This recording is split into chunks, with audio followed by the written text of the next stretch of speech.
Ooh,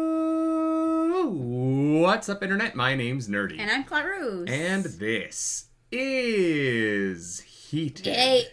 What? Sorry. What was that? Said it's gay.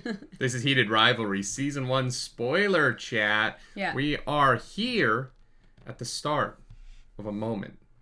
The edge of the world, where the river meets the sea. Yo, not even a, musical that people would recognize. I'm just bringing up great Canadian things today. Fair. That is absolutely fair. Feeling patriotic for the red and white. Yeah, you know what? If you like Canadian stuff and you're like, wow, Heated Rivalry was really good, check out Come From Away. It's a great musical. They're not paying us to say this. It's just one of our favorites. Also gay. Also gay. Yeah, love it. Yeah. One of Duramini actually recognized it, so thank you for that. That feels good. You know what? I'm not surprised, given our audience, that people recognize I think one of the more iconic lyrical moments in the show. Yeah, okay, maybe. Yeah. I would argue that's up there for... Yeah. I'm an Islander is probably the most recognizable one, just because they say it 85,000 times. Yeah. Absolutely. Yeah. Yeah. Did the opening number in the choir read. That's sick. That's awesome. Yeah, Come From Away, hella Canadian, which is wonderful. Yeah. Heated Rivalry, hella Canadian. Hella Canadian as well. We love to see it. Yeah, there were some people on the Kip episode. There were comments being like, you have like a really like American way of viewing this. In Canada, it's not like that, being gay. And I was like, I was specifically talking about living in Brooklyn in the year that the episode took place. Yeah. I think being like, I can't believe you expected that to be more American in a moment where I'm like, I lived there. There also was some confusion. Some people were like, no, he's Canadian. No, he's American. I'm a dual citizen. You are dual. So you're both right. Also, hi, Monkey over on Twitch. It's good to see you. And Threk, thank you for being a member for 50 months. 50 months. That's nuts. That's crazy. That's some crazy shit right there. How is chat doing? How are we feeling? It's Sunday. We don't really stream Sundays. So, yeah. But we were like, it's a weekend, so hopefully the people that want to be here can be here. Louis Prizzy says, did you guys see the production in Atlanta? No, I saw the original production a few times on Broadway. My friend Sharon was in it. I saw the original before it went to Broadway here in Canada. That's true. Yeah. A show I saw before you, which is that's the only one that I got. Because it was workshopped here in Canada. I believe it started at Sheridan School, went to Stratford, and then went off to Broadway. Yeah, they did it out in Newfoundland at some point. Yes. Before that too. Well, the entire I can't remember the exact timeline. The cast and the writers. I was there during a Q&A that we got to do because our school sent people. They actually all went to Newfoundland. Their writers talked about speaking to the actual people that the stories were based on and stuff. It was really, really, really cool. Anyways. Yeah, but no, we love the show. We saw the recent Toronto production, and I've auditioned for it 90 times. Oh. Like 90-ish times. Oh. Never booked. Always the bridesmaid, never the bride on that one. But one day I will get a chance to step on stage and do it. I would love to play the... I believe. I want to play the cop. It's one of the few cop roles I actually am like, I want to play. Yeah, right? Yeah. Usually you're like, I don't know if I don't need to be another police officer, but... Yeah. The whoop whoop moment in the beginning of the show is so fun. All right, turn on your radio. STFT, slow the fuck down. It's a good bit. It's a great character. Yeah. Although I think I'm slowly aging into being gay Kevin, which I'm fine with. I would like one day for you to be the mayor, like do all the mayors with the hats. I think I'm a few. Like in 30 years, like. I know. I that was the part that I was brought in for the recent Toronto production. Which is why you did it. Yeah, which is why it was never gonna work. Anyway, hi, chat. We are not here to talk about Come From Away. We're here to talk about Heated Rivalry, a television program made by Crave, which I did not know before Heated Rivalry that Crave made programs. I thought Crave was uniquely a subsidiary of HBO in Canada, and I guess I thought that Crave was involved in making Canadian versions of reality TV shows in the States. I'm pretty sure Crave is where you get Great Canadian Bake Off or Project Runway Canada. Oh, love Bake Off. And so those are kind of the programs I thought Crave made. I didn't know that they made scripted programming. And so as an introduction to Crave scripted programming, what a banger. What a banger. Okay? Yeah. You have to imagine Crave is... feeling good. Well, and Crave is probably looking at the financial upside in maybe leaning a little bit more into Canadian yes. content and producing their own scripted shows for... Yeah. Well, actually... Check Sanity says Letterkenny, but is Letterkenny produced by Crave? I believe so, yes. I thought Letterkenny was produced by HBO. There's also some really interesting, like, behind the scenes stuff when it comes to Canadian art. Yeah. There's grants that you can get for doing Canadian art. There's a lot of incentives from the government for programs to have a certain percentage of everything they do be Canadian focused or Canadian talent or Canadian stories. Canada actually invests quite a bit into the arts, which is really nice. I don't know if that's similar to the US or anything, but Playwork Sleep, thank you for using your Prime over on Twitch. Yeah, thank you for that. Also, hi Sex Monkey over there. Take that Daddy Bezos money. Cheers. Let's go. We also, I think we had a... it was... Did we mention it? We did. Yes. Okay. Yeah, no, apparently Letterkenny was produced by Crave. And so was Shoresy. So that's And also, I believe Schitt's Creek? I'm still so sad. Maybe? One of the, like... they've had 5 seasons.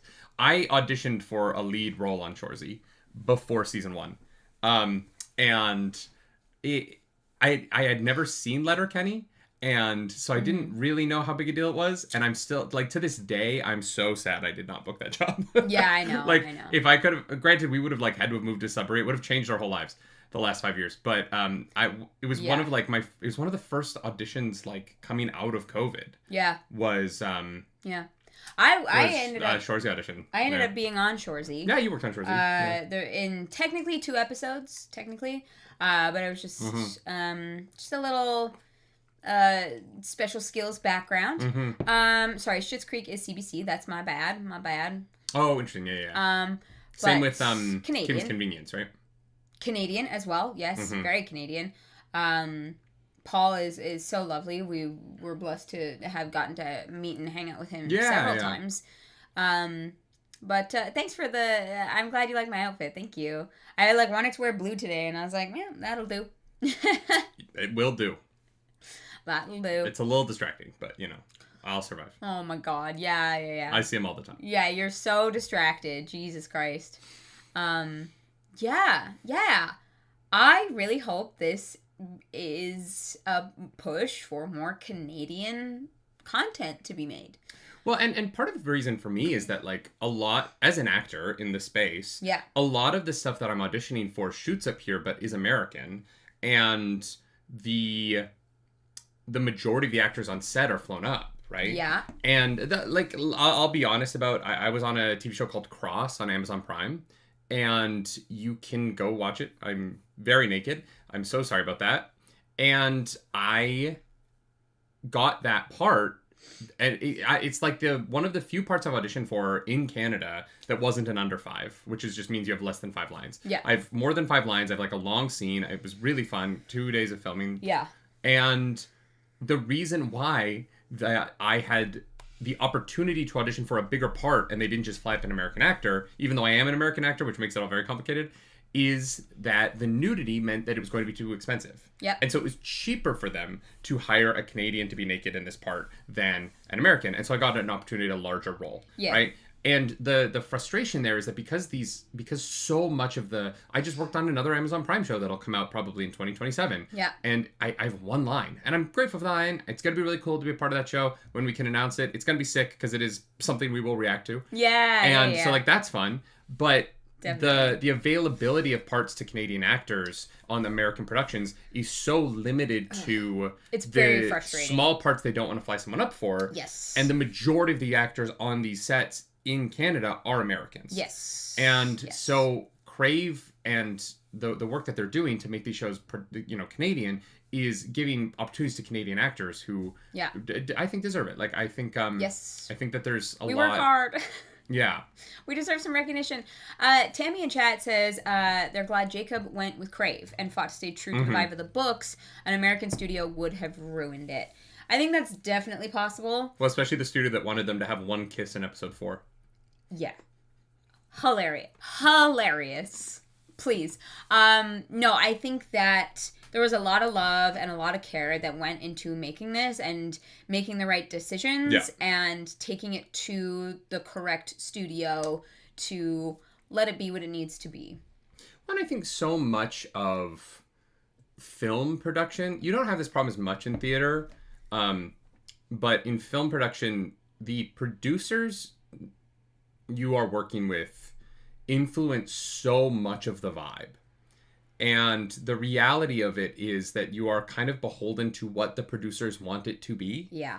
In a way that in theater, like once the cast and the directors and the team have kind of come together and decided what they're making, that's what they're making. Mm-hmm. It's harder for a producer to kind of course correct a director in theater. Yeah. Whereas in film, it's so collaborative at an executive level that you end up really being beholden to who you are working with. Yeah. And I think that Jacob Tierney just made the right call in Crave here, because the show is very specific in what it is trying to be, and it is very gay. Yeah. And it is very unashamed of how gay and how sexual it is, and how non-family friendly, it's so offensive, frankly, to the like American Christian value system.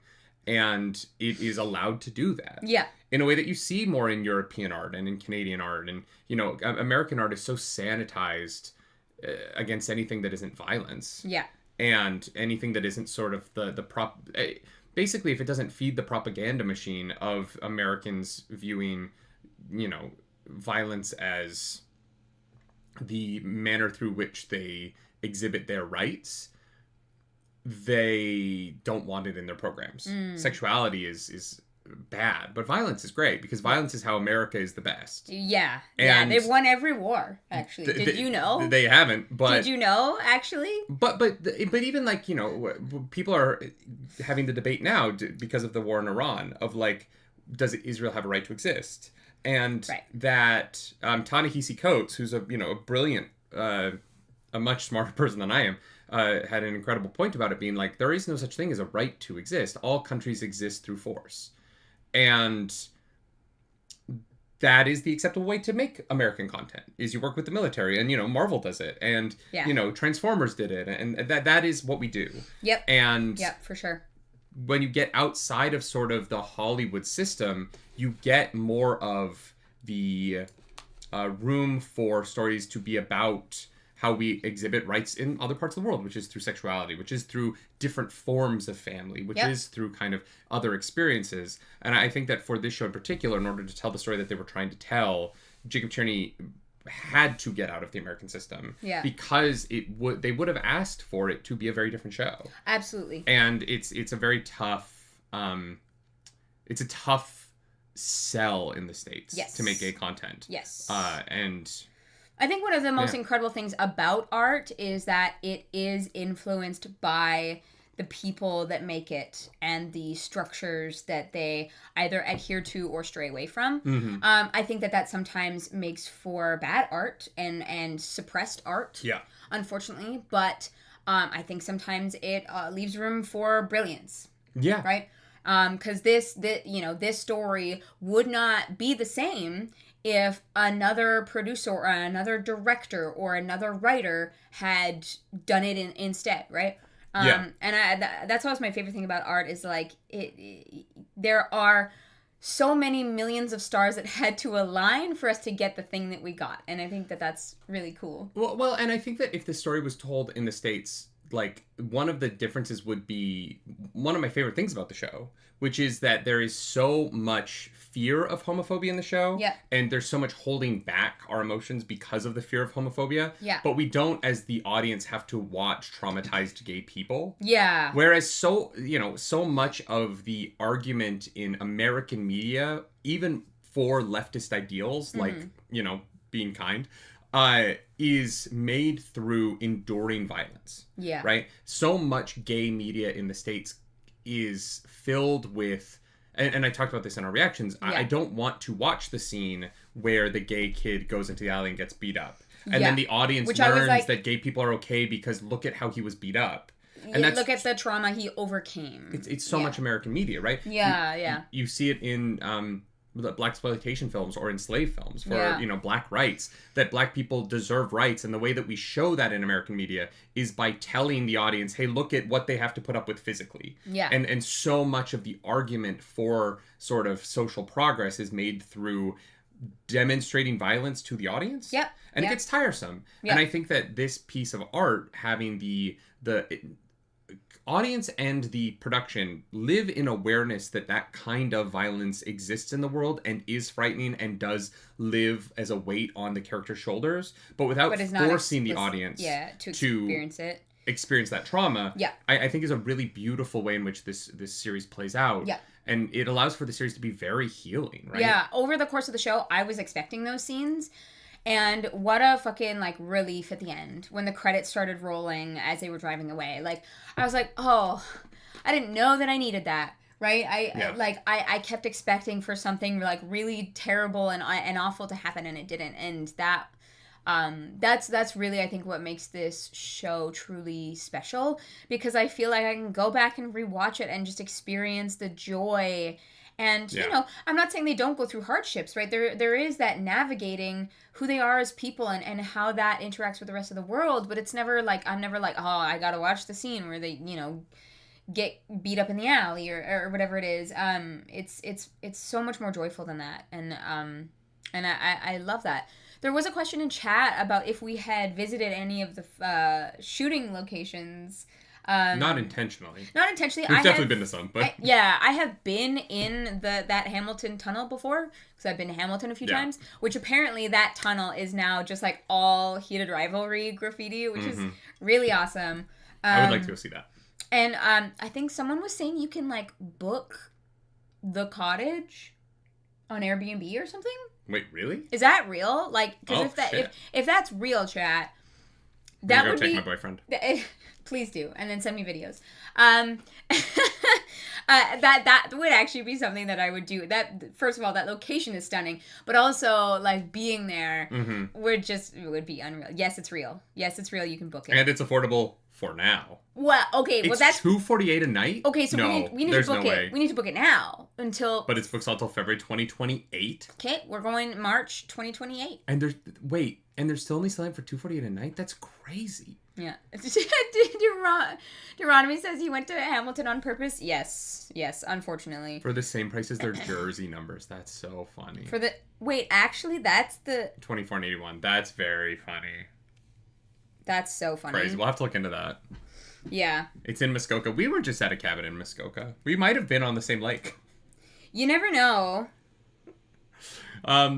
We were at a cabin in Muskoka with a bunch of friends for a, little content thing. Yeah. And the second night we were there, it was -26 outside. It was under -30 with wind chill. Yeah. And we started to run out of gas because it wasn't connected to the city line. We were on a private tank. And so we were like, hey, it's we can see our breath inside. That's not normal. And then we were trying to cook, and we could get a little bit of flame, but we couldn't get it to grow no matter how much we played with the thing. Yeah. And so we're literally oh, we're out of gas. We're gonna freeze to death. It's -30. Yeah. And so we're calling the Airbnb person hey, is there anything we could do here? Yeah. And they managed to get gas out to us, but there was 3 hours there where we were all we would have to leave, and what do we do? We can't stay inside this house. We'll die. We'll wake up. Well, we won't wake up, right? If we try and go to bed, in fucking -30, it was really, we were not prepared to not have gas. Yeah, that was terrifying. And we had our LA friends there who are used to the coldest it gets is +2 degrees, we're standing over the toaster trying to keep our hands warm. It was very funny. Yeah, it was wild. It's funny now, but in the moment we were we're so fucked. We were freaking out. Yeah. We had full tanks, but we were there's not really a hotel chain nearby. It was going to be over an hour drive even to go check in somewhere else for the night. Just such a disaster. Yeah. And the Airbnb people were very sweet. They got it fixed as fast as possible. But they were also so confused. Yeah. They're like, well, you shouldn't be running out of gas. And we were like, it's great that we shouldn't be, but like we are. Yeah. Yeah. And we've only been here 30 hours. There's no way we went through enough gas in 30 hours to, you know what I mean? Like, it's a giant tank that's supposed to last like a month. Yeah. There are loons to freak you guys out. Look, we grew up here. Loons don't scare us. Yeah, that's never actually like been.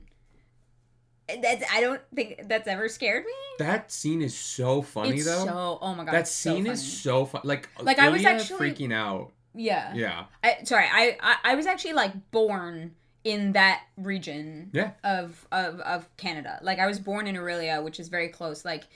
The idea of like the sound of loons being scary didn't even like comprehend click for me, and so that was hilarious. Orky Gecko is absolutely correct. Moose are what you have to be afraid of. Yes. It is always very funny to me whenever people like try and talk shit about moose, and I'm like, oh, you've never seen one. Oh yeah, no.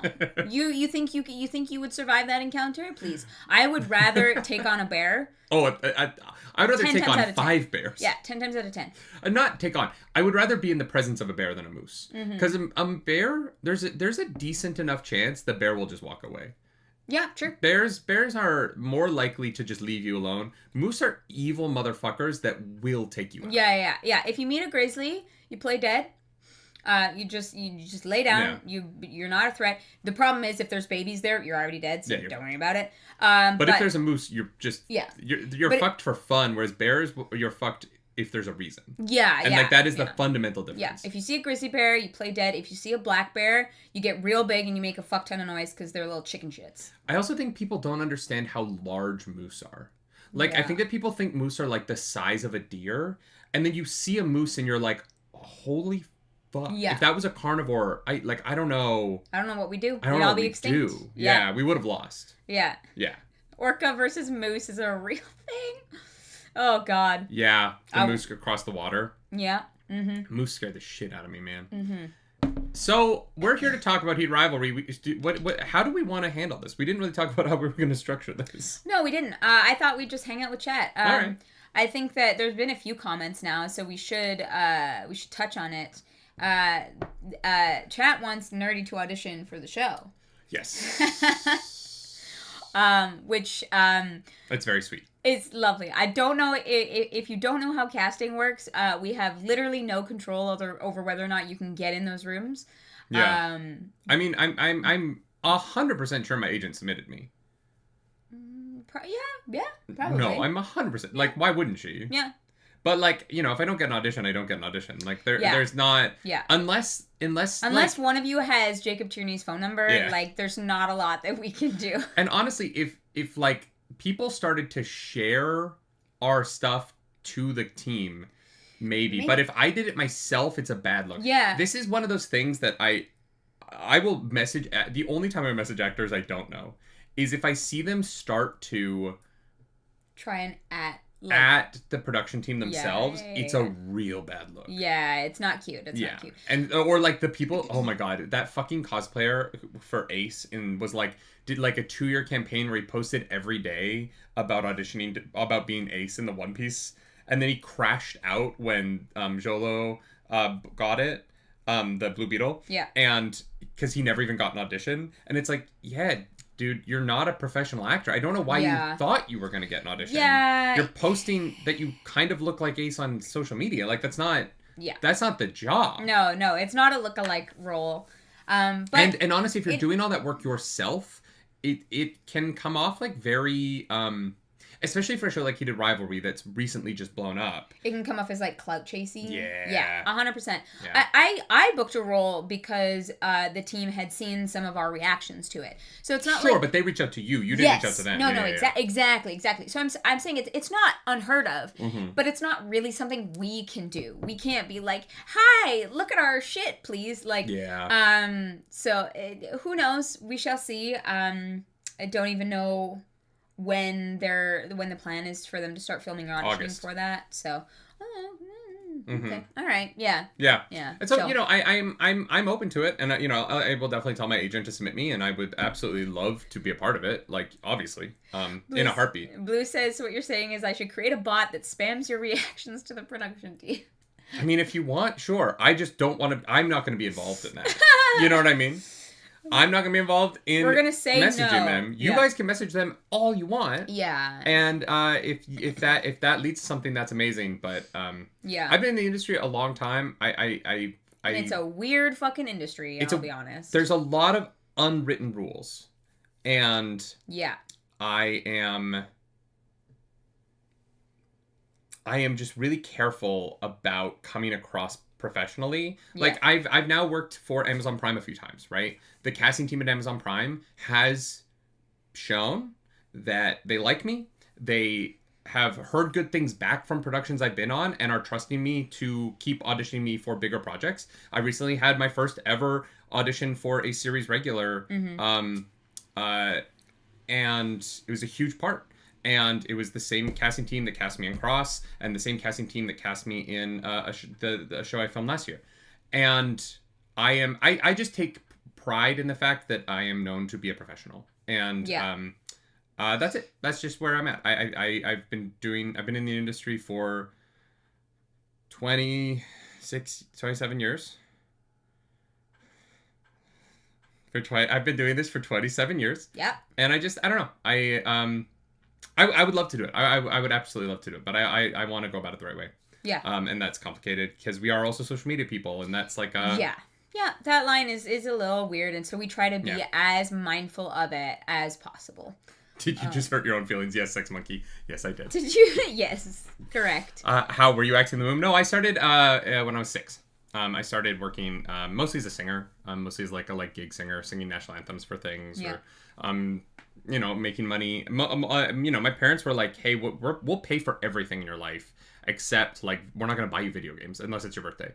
And so if you want the video game, you have to make money somehow." And so I would do singing gigs. I was training with an opera teacher at the time. I would put on a cute little outfit, and I would go sing the national anthem at the Banff Springs Hotel for like professional conferences. Mm-hmm. So I would show up and sing "O Canada." Yeah. Make I'd get $100 or whatever. Yeah, for sure. I would do extra work for TV and film. I worked on Brokeback Mountain, way back in the day. I think that was the first or second time I was an extra in a movie was Brokeback Mountain. Right. Yeah. Worked on a movie with River Phoenix back in the day. I worked on Heartland, a TV show you might know if you like horses a lot. Yeah. I worked on Heartland a bunch as a background, taking care of horses and stuff. Yeah. So I've just always been working in the industry, and then obviously doing musicals in Calgary, and that I transitioned that into my degree and then into the world that I'm in now. So yeah, been a long time, a lot of jobs. I've sung many, many times. We've been doing this for a long time. Yeah. There have been a few questions about if we are interested in covering the books. Yes. I don't know when. Absolutely. Here's the thing. Because our book club schedule, we already are covering kind of 3 different series right now. We don't have a lot of room for Heated Rival in this moment. That being said, I would like to put it on the channel at some point. 100%. If you are not familiar, we do have a book club channel. That channel is called the Nerdy Wordy Book Club. Blue, I don't know if you're still hanging out. Or a monkey or a Threk, if you're able to throw the link in for that, just to make it easier for people. We don't really put our book club stuff on the Nerdy Nightly channel because they don't play well together in the algorithm. So, book club stuff is over on that channel. When we do cover the books, that's where it will be at. I could see us covering the books leading up into the release of season 2, whenever that would be. I think we'll get to the book sooner than that. Maybe we'll start them sooner. Mm-hmm. But I feel like we'll probably do at least one of them leading up into the next season release to hype it up. Yeah, no, I'm excited to book club the books. We haven't really covered anything really gay in book club, so I'm stoked about that. Mm-hmm. We mostly cover fantasy series written by white men, something that we are actively trying to change. Well, because we do a lot of fantasy books, and yeah, it's a fantasy book podcast, but the reality is the vast majorities of the books we've covered on Book Club have been written by white men. And so one of my goals for the second half of this year is to change that. Yeah, I mean, shout out to Tusk Love, though. Shout out to Tusk Love. Great book. Tusk Love was a banging, spicy book. Brotherhood by Mike Chen we covered for Star Wars Celebration. Yeah. Oh, gay. Battle Scars? I was going to say, Battle Scars is a little gay and written by a queer author who's a good friend of ours. So, yeah, we've done a couple things. But more of that. Please and thank you. Yeah, no, for sure. Oh, and Kushiels. Kushiels is not gay, I guess, really. But there is some gayness. Yeah. Yeah. Kignack says, Bye Sedai is hilarious. Yes, this is our merch from way back in the day. Yes, when we have Bye Sedai and Ace Sedai shirts with the Ace colors and the Bi colors. That is on our merch store. This also comes in a beanie. Yeah, it's very fun. Yeah. Mm-hmm. No, I'm excited to read the books. I think that there's... because Kip and Scott to me are like weirdly I think like Kip and Scott to me when I look back on the season are the storyline that I felt the most kind of seen by, and for a number of reasons, and so I really love I want to get into their book that really focuses on the two of them. Yeah, I love Ilian Chain. Like I'm not like trying to I don't need to pick favorites, right? But there's some, like, the end of episode 5 to me is the moment of the whole show for me. Like, that was, in hindsight, like, the most, like, joyous sort of moment. You should not Google frauding. Don't do that, analysts. Don't do it. Yeah, no. I'll just tell you what it is right now. So, frauding is when you take two penises and you stick them together and then you jerk them off together. You're welcome. You take that way you don't have to watch it if you don't want to see it. Two lightsabers and you make it one lightsaber, you know? No, that's a dual-sided dildo. Frauding is when they're... No, I mean, never mind. I know, but you literally went a lightsaber and then you went like that. Yeah, you put two dicks together and make it one long dick. No, that's not what frauding is. Yeah, you just said you jerk them off together. But you have but you take them like side by side. Yeah, yeah, like what they were doing in. How would you take two dicks? If you got real big hands. And then do them this way. No. If you got real big hands and you put them in the middle, you just kind of like go side to side. You're talking about like the Silicon Valley joke. Oh, I don't know that joke. The end of season 1 of Silicon Valley, they figure out a better way to compress data because they go on this long tangent about how long it would take for you to jerk off everyone in the audience. And they're like, if you match everyone by height and you stick the dicks point to point, you can jerk two dicks at the same time in both hands. Okay, wow. Efficient. Yeah. I love that. No, docking is a different thing, guys. Docking is when you take someone who's circumcised and someone who isn't circumcised, and you stick the circumcised dickhead in the hood of the uncircumcised dickhead. If both are uncircumcised, you can't dock. Have we been removed from YouTube yet? Probably. It's one quick thing about the Nerdy Book Club channel. Someone's saying all the all the videos are members only.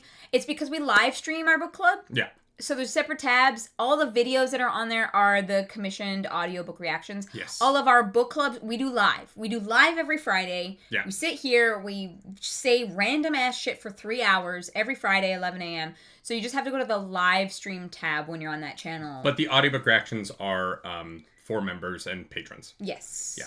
We have occasionally put them out publicly. Yeah. But the reality of the audiobook reactions is they don't get enough views, so they just kind of kill the algorithm on the channel. Yeah. So we put them behind a paywall so that it doesn't get... Yeah, it doesn't fuck with the algorithm. God, yeah. Our job is... We spend a lot of time trying to interpret the tea leaves that Google spreads to us in our analytics feed to try and understand how they want us to perform in order to get our shit seen. It's a very frustrating job, given that all the content companies are trying to get your shit seen and also trying to fuck you as hard as they can at the same time. Yeah, it's great. Good times. Luca says, already knowing what all those things are. I'm gonna be honest with y'all. Look, I am a kind person. I am a kind human being. I am also a degenerate. Oh, yeah. And I can explain everything to you. Yeah. I know a lot about shit that maybe is like borderline illegal. Someone in the chat says you can appeal it. This as educational, and I think that's absolutely fair. I'm a visual learner. Well, you're gonna have to go to a different website. Yeah. Follow my new OF page, Foos Road Dom, where. Wait, did you just come up with that? No, I came up with it in a tweet. Did you not see my tweet? I do not on Twitter anymore. I was really high the other day, and on Threads. I posted on Threads. Oh, okay. I was like, I don't use Twitter anymore. Yeah, it's like my best performing thread in a while. Yeah, I imagine it would be. That's hilarious. No, it actually didn't do that well. I kind of want to start a fantasy BDSM spicy page called Foos Road Dom. I love that, actually. Yeah. I think that's a great idea. That's so funny. Where I do like BDSM content, but it's all like heavily like fantasy themed BDSM content. Yeah. Yeah. Yeah. Wow. I thought it was funny. I'll be the Foos Road Dom. No, that is actually hilarious. Yeah. Wow.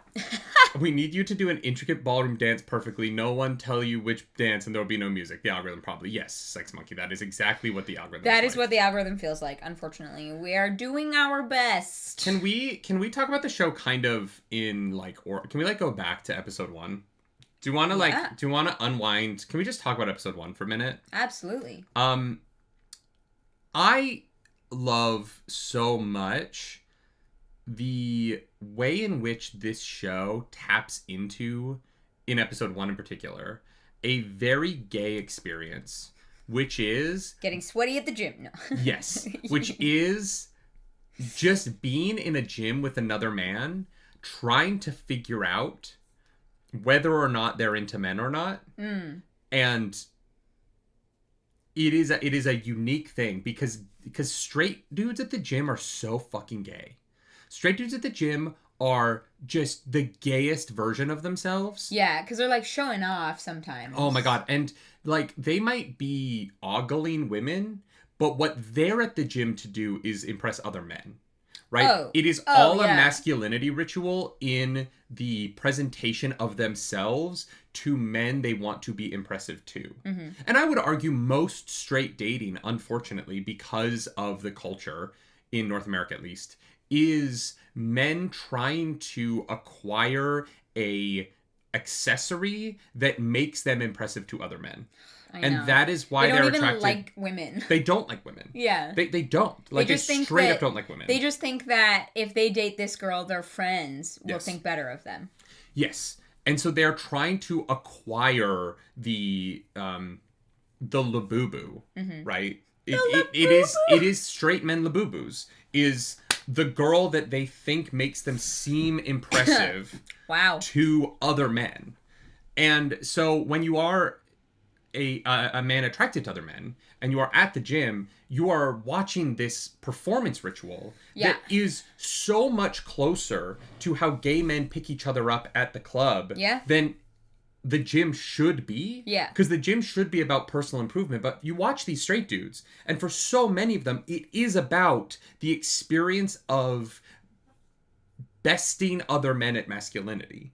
Which kind of feels like when two gay men are trying to figure out which of them is the top and which is the bottom. For sure. But they don't want to be explicit about it because, we're not on Grindr and we're not just asking whole question mark. And it just is a really fascinating experience. That should have been the thumbnail. Whole question mark. Nope. That would have been demonetized. No. Could be anything. And so I think... saying. I think that... I think that the workout scene is so deeply fascinating to me because it is like a common experience. Yeah. And it goes the right way for them. Yeah. Right? The only way it could have been any gayer is if they ended up in the sauna in the change room and jerked each other off there. My roommate, oh my god, when I was living in New York, he'll be fine with me telling this story. My roommate came home one day. Great. Weeping. Absolutely sobbing. And I was like, what happened? Yeah. And he was like, oh, my boyfriend is cheating on me. And I was like, oh, fuck, how do you know? And he was like, cause my friend walked in on him getting a hand job in the sauna at the Equinox that we all work out at. And I was like, that's the most insane sentence ever. Because like every gay musical theater boy works out at the same fucking Equinox. They all know each other. And so he was just in the sauna getting a hand job. Oh my God. In the Equinox that like, where everybody knows each other. And I was like, what? Like, you're not even trying to hide it then. Yeah. Yeah, that's... It's a really nice sauna. That it's the one on, like, 72nd Street on the west side. Just telling them where all the Broadway boys work out. Yeah, everybody knows. Sure. That's not a secret. I mean... They either work out there or they work at the New York Sports Club on the, like, 13th floor of the Marriott on 54th Street. Okay. If they don't want to spend as much money. Those are like the two like Broadway gyms. There is also actually an Equinox over on the east side of Times Square now. Anyway, it's a really nice sauna. Look, Equinox New York. It's a really nice sauna for a hand job. They know they're catering to like a very particular set of gay men. Yeah. Who are very picky, and so it is a very nice sauna to get a hand job in. I'm sure. I'm sure. Allegedly. Oh my God. It might not have been a good hand job. I don't know. It got interrupted by someone being like, why are you cheating on your boyfriend where we're all gonna see you? Yeah. I don't know if I'd interrupt. Like, I feel like I would see that. You naturally interrupt because you open the door and they look up and you look down and you're like, oh. Oh, sure. But I just mean like. It's like they saw them. You can't see through the window. It's a sauna. It's fucking steam. I just mean like walk in, take a moment, turn around, pick up the phone. You need to come to the gym right now. Yeah. Like, it was a rough day. Rough day for the fam. But no, I think that there's something so homoerotic about straight men at the gym. And there's something so homoerotic about gay men at the gym. Yeah. And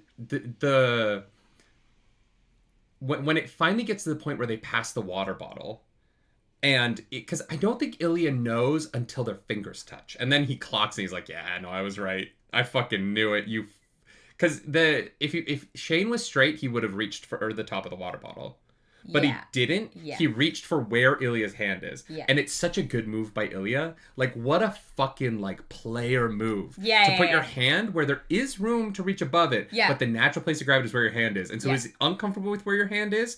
No, oh, yeah. Yeah, no, he touched. I will say, Ilya has fucking game.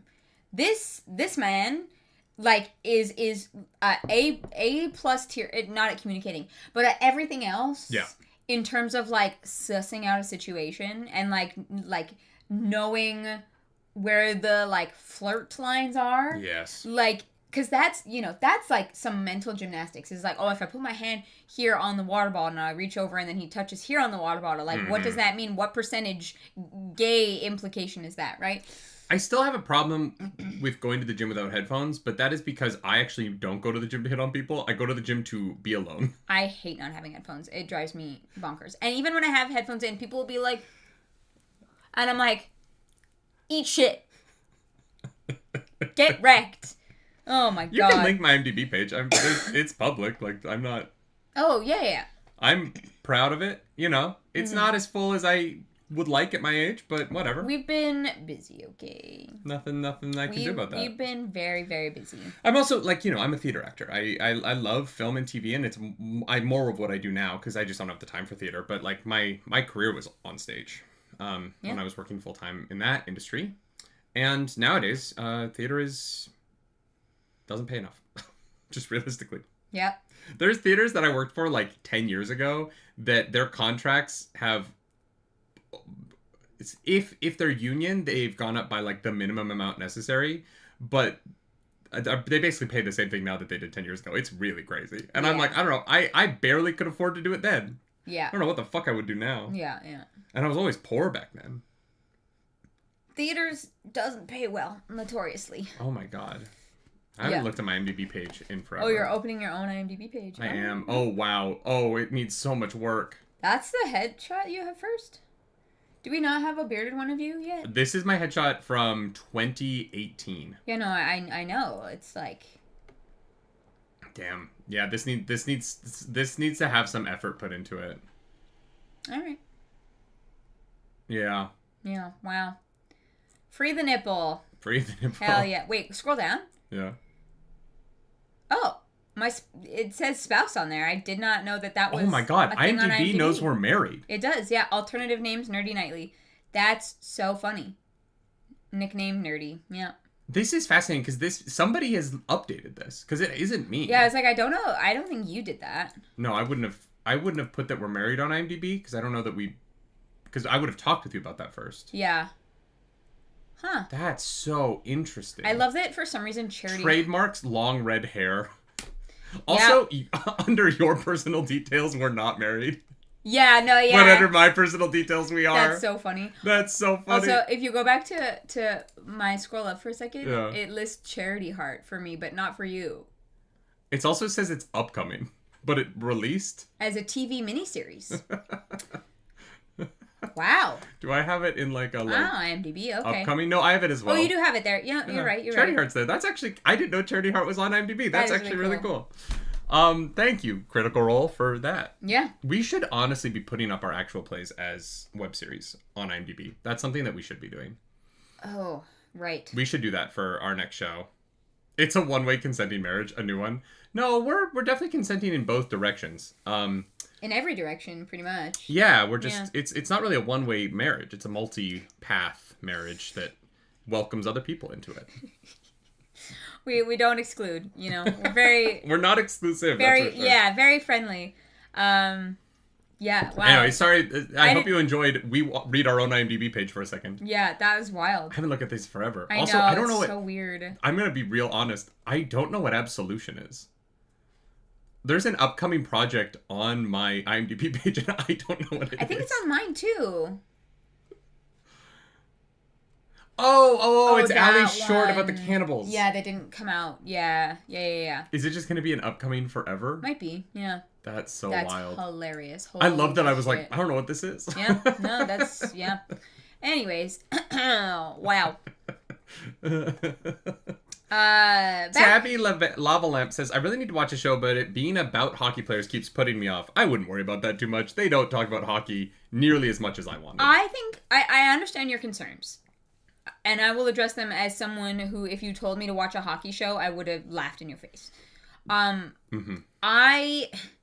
have a lot of, like, weird personal issues with, like, violence in sports. And hockey is a big, is a big aggressor in that category. But the show is what? It's a violent sport. Yeah. It's a very violent sport. That's the best part. And if that's something you're not comfortable with, I completely understand.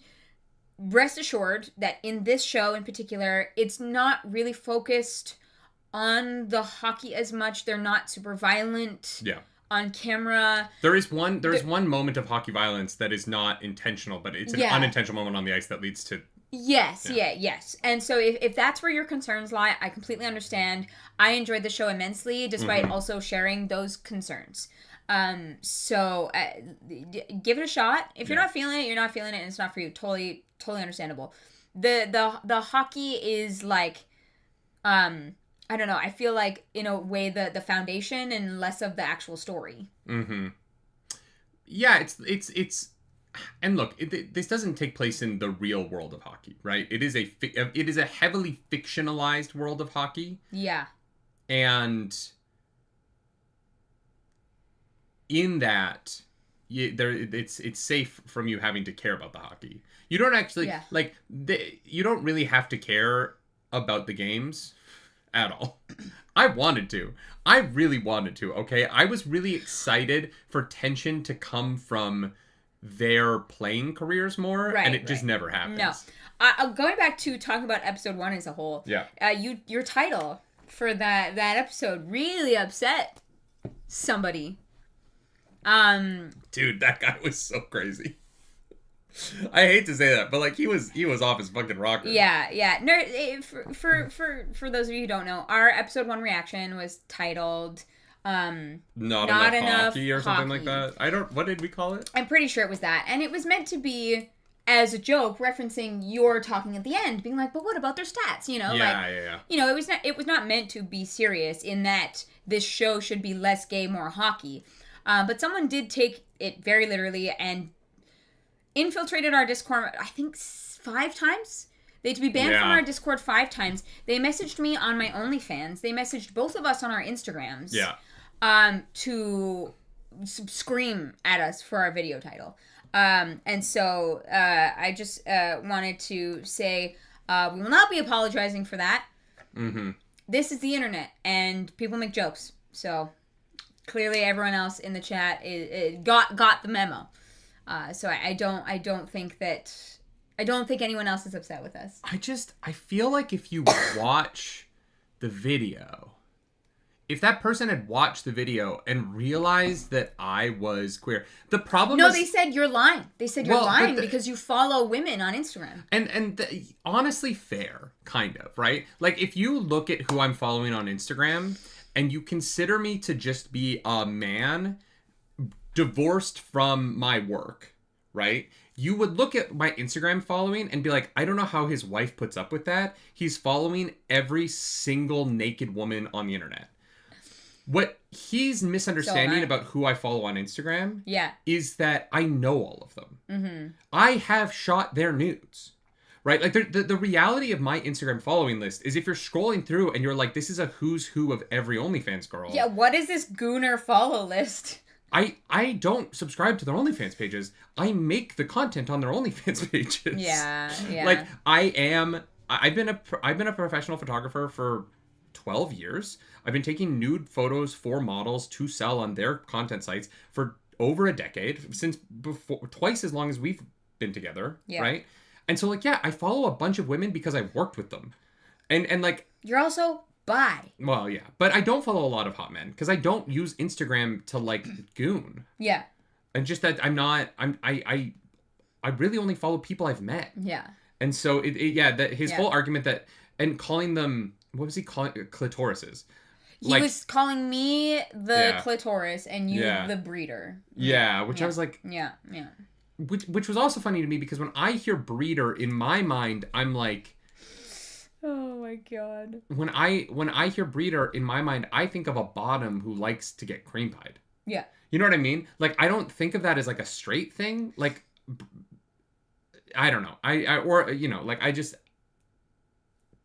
don't know a lot of like straight people who talk about breeding in that way, but all my gay friends joke about it. Like, breed me daddy is like a very gay thing. That whole situation was nuts. But it was particular that he was like attacking DMing and attacking other people. Oh, in our Discord. Yeah. No, it was bad. That's why we had to ban him and multiple times. There was no having a real conversation with this person, clearly. I just brought up because I was like, oh, right. That is how our episode 1 experience started when we first put out the show and started reacting to it. I was like, oh my god, wow, what a fan base. And I had a little bit of anxiety after episode 1 because I consider myself to be a queer man, and I am bi, and I've been with other men, but I've never been in a public like dating relationship with a man, because I wasn't really that out of the closet until you and I were together. Yeah. I always kept my like sexuality very quiet, even after I came out in my late 20s,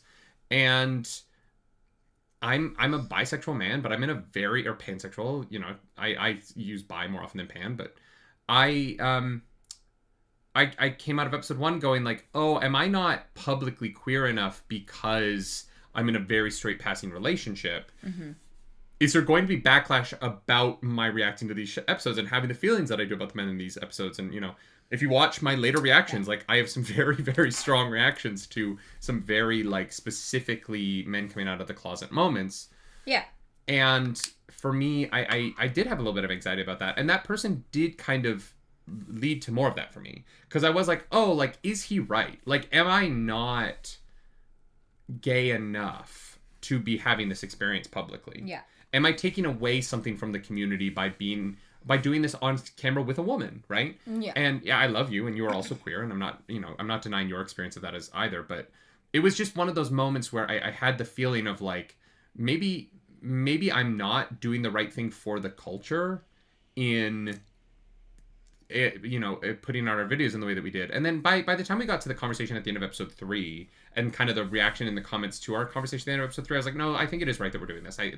Especially with Ilya's bisexuality on the show. And but no, I definitely had some anxiety at a point. Also because I've been attacked online for being queer, right? And I've had... You've now been attacked online for being queer and for being straight. Wow. I've been attacked online, particularly by another large YouTuber sending his audience after me for dressing in a bikini, women's, the hot side bikini from Star Wars.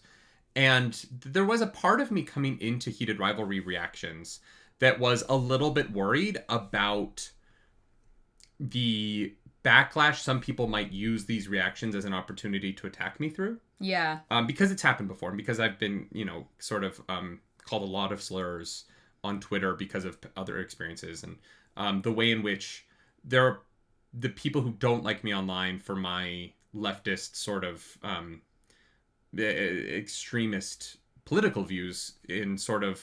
Extremist. My political views are considered fairly extreme in the States, right?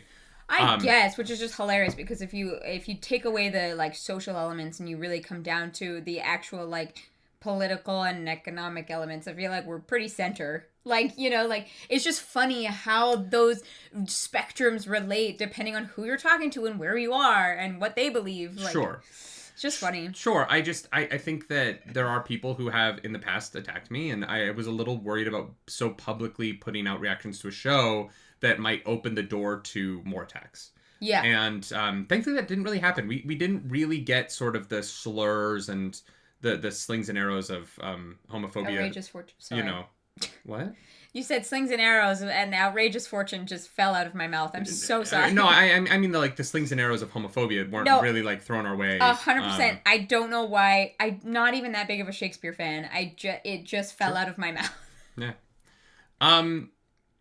Yeah. No, it's just so honestly, I'm really grateful for the experience not having been so not going in the negative direction that could have been. Yeah, there was one person, and other than that, everyone else has been wonderful. And I think that like us being bi and in a straight passing relationship is just another perspective. It's not taking away from someone else's perspective who is in a gay presenting relationship, or who is in, or who are both gay and in a gay relationship. Like, everyone's perspective on this is going to be their own and personal, and none of them are taking away from anyone else's experience. But there's a lot of like biphobia, especially in people who are in straight presenting relationships, because people just think that, I don't know, how could you? It feels like some people feel like it's a betrayal, and I think that that's really unfortunate. Yeah, it's so fascinating to me. I think the way in which gay men and honestly gay women as well, right? Like I can't really speak from that experience. Well, there's some stories we can't tell on the internet. I say we're an open book, but there are a few stories that I'm like, we probably shouldn't be that honest. Well, especially if it involves anyone else. Yeah, we'll talk about us, no problem, but anyone else. But there's a like, the whole gold star thing is so toxic. It's so toxic. And yeah, the idea that like you're a better gay because you never had sex with a woman, or because you were born via C-section. Well, and like, I feel like I can talk about this because I don't feel like I don't know how you would figure out who this person is. So okay. But my freshman year roommate in college was a descendant of a very wealthy family. And had a trust fund and all those things. And his trust fund was something that he was going to get in the future.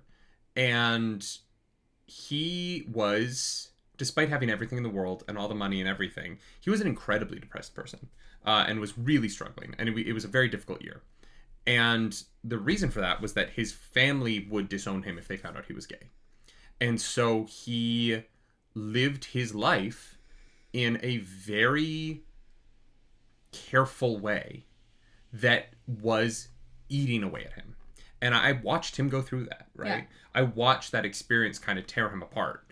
And there was a point where he engineered it so that his mom walked in on him hooking up with one of his female friends. Yeah. So that he could like continue this lie.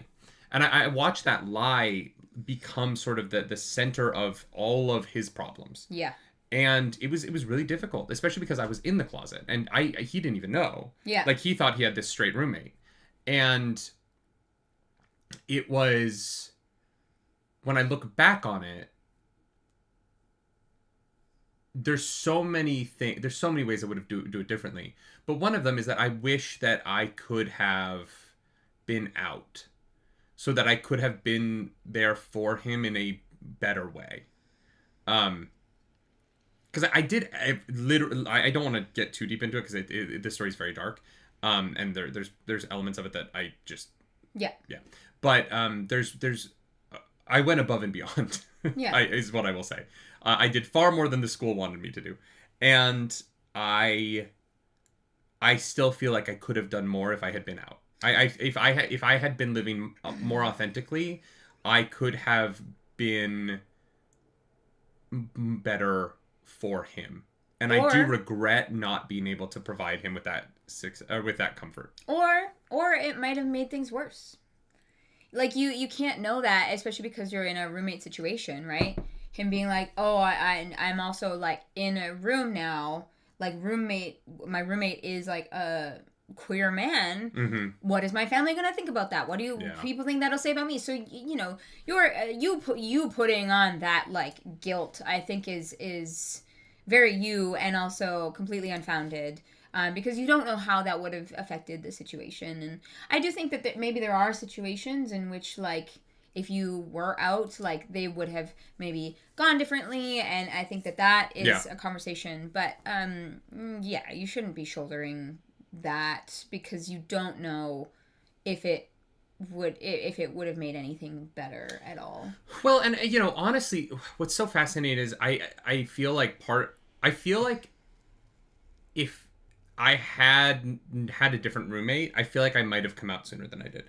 Like, I do think that... Sure. You know, I had the you know, sort of the queer trauma of being bullied and having the problems that I did in Calgary. And I think that my first experience of leaving home and then moving in with a roommate who was very openly gay with his friends, but not with his family, and seeing how hard his gay identity was for him to live with because of that. Yeah. I think that was for me, was me going, oh, if I don't want to deal with that. Yeah. I'll just be straight. Yeah. That's a problem. You know what I mean? And it is interesting that, like, my first experience with, like, after leaving home and moving to a big city that is more, like, open to gays and more open to sort of the tribe, was to have a roommate that was just in his own personal hell because of that identity, right? And the impact that had on me, and the time it took me to get over that, right? And to realize that, like, his experience wasn't going to be my experience. Yeah. And yeah, just really fascinating looking back on it, and, you know, looking at the breadth of my life and trying to figure out the why of the decisions that I've made. Mm-hmm. And seeing sort of, one of the fascinating things about the show, and because we should bring back to Rivalry, this shouldn't just be my therapy time. To bring back to the show is, you know, how much of Shane and Ilya's joyful moments of the cottage, and Shane getting to come out to his mom in a way that she apologizes to him, right? We get that beautiful moment of the apology after he says, I tried. And she's like, no, I'm sorry. Yeah. How much of that would have happened if they hadn't seen Sean Hunter come out? Yeah. Right? Like, Sean Hunter, right? Hunter coming out at the end of episode 5 by bringing Kip onto the ice. How much of the... Scott. Thank you. Yeah, Scott. yeah. I was like, wait a minute. No, I said Sean, and I was like, that's not right. That can't be right, yeah. If you don't know, I'm dyslexic. And when there are names that are close together, I fucking struggle with them. And so Shane and Scott in my brain become Sean. Because the comes from Scott, and I know exactly where I got 100% Sean from. Like, how much of the cottage is because they saw someone in their world come out and it not be a negative? Yeah. Well, right? And it's what instigates I'm gonna come to the cottage. You know, the acceptance of maybe letting themselves be happy. Well, one of the weird comments that I saw, was on the finale, because in the reaction I say, like, they don't bring up Scott Hunter. They don't. In the episode, their time the cabin, they don't talk about him. Yeah, not and really. There was a comment where someone was like, "Did you not watch the end of episode 5? The only reason they're at the cottage is because of Scott Hunter." And I'm like, "Sure, Yeah, yes, but that doesn't change the fact that they didn't talk about it in the episode." Like, it felt like they were like saying that like we're media illiterate, even though like it just had nothing to do with the point that we were making. it happens. Yeah, whatever. Yeah, 100%. Yeah, Illy was planning to leave Shane before all that, by the way. Is that from the book? Please, guys, if we want, we want to cover the books. Yeah, don't drop book spoilers. We don't need to know. Yeah, please don't put book spoilers in here. That doesn't surprise me, though. Sure. I just mean, like, that's all stuff that we want to experience through book club and all that jazz. I know you guys are excited. I know you guys have more information than we do because you've read them. Yeah. But yeah, anything that's not explicitly in the show, we're just gonna ask that be kept to yourself so we can read the books and enjoy them. Thank you. They talk about Scott at the end of episode 6. Oh, 100%.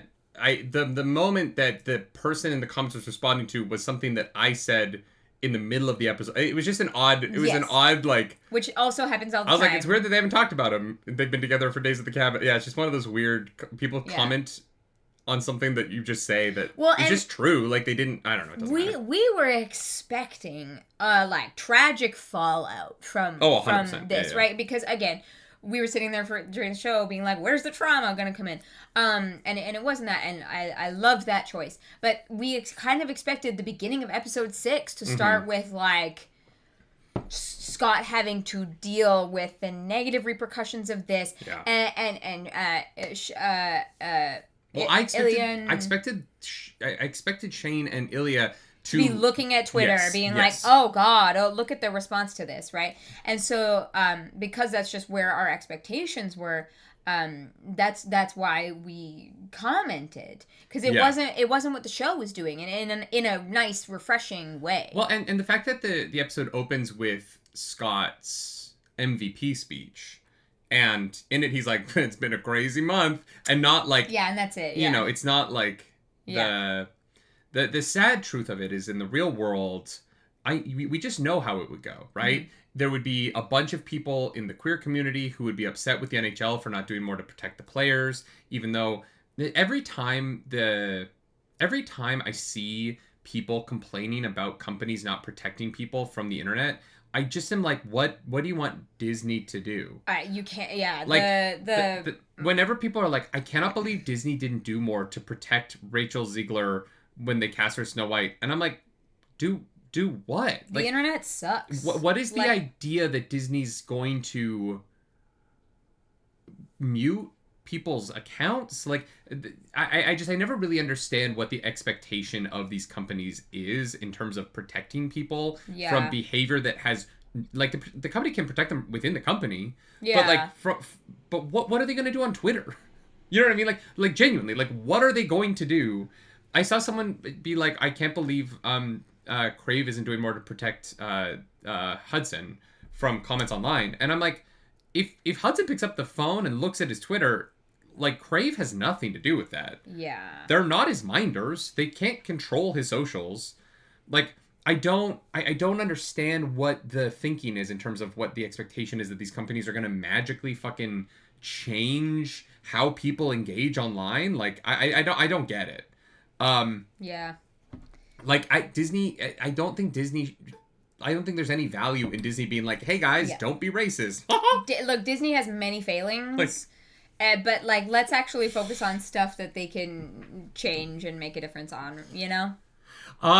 Sonic Sean says, didn't Francois go off on the NHL for trying to take advantage of the show's popularity while not living up to the values of it? That's interesting. I've not seen that. I have not seen that. I absolutely think there's validity to it. Yeah. I mean, there's fucking NHL players who don't want to wear the fucking, like, pride jerseys, right? They stopped that whole thing because there are players who are, like, straight up being homophobic about it. Great. And I just think it's really fascinating to struggle with to struggle with this, because, like, for the NHL brand isn't very gay. No kidding. And so they should rebrand to the Boy Aquarium, actually. No, it would ruin it. That's funny because it's not a... I know. Yeah. As soon as NHL teams start selling merch that says Boy Aquarium and stuff on it, it will be dead. Sure. You know what I mean? Sure, yeah. It's like when Granddad starts saying your slang and you're like, nah, can't have that. Like... Yeah. Unless your granddad's hilarious and they know it's a bit. You know what I mean? Yeah. Breezy says, what do you think of so much of this story being carried by their internal emotional realizations and conflicts and not any external threat? Like, example, someone dangerous catching, blackmailing them? Loved it. We've kind of... It's the best part of the whole fucking show, right? Like, we've kind of talked about this a few times, that the reason that this show is so special is that because... we don't have the horrible, traumatizing moments for the queer people that they have to suffer through to then become better on the other side. I think that this story was incredibly powerful and meaningful because of how they chose what the struggles were and how these characters personally deal with the world around them, but not having to deal with, like, you know, getting beat up in an alley or something. Yeah, and the reality of romance in fiction is that the vast majority of romance in fiction is two people overcoming an obstacle and coming together because of it. And we treat that like it's like this beautiful kind of love.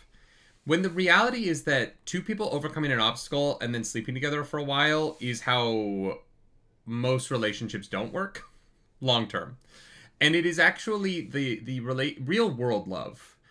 The kind of love that's hard to show in a movie is predicated on living side by side with someone and making a ton of small insignificant decisions that weight their happiness over your own. Right? Like that's what like real relationships are. It isn't I work for this company and I work for this company and they don't like each other, but we found a way to, you know, it's not my small bookstore is being overrun by the big bookstore next door, but there's a guy who works there that I've been sending letters to for a while. And then we realize we're in love. Like, that's not real love. That's a fling 99% of the time. Real love is built on little decisions over a long time.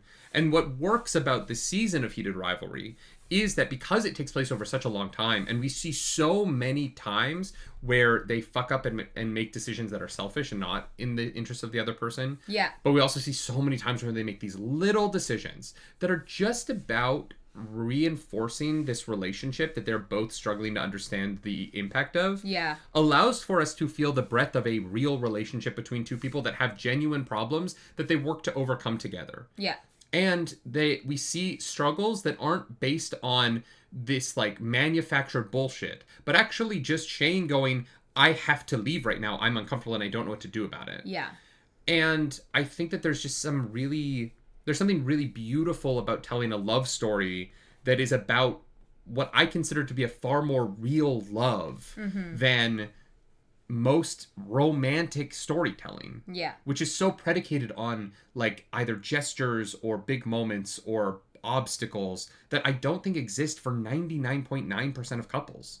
Well, and I think that there's something beautiful about leaving off on the shot that it does, because it's not like, and they lived happily ever after.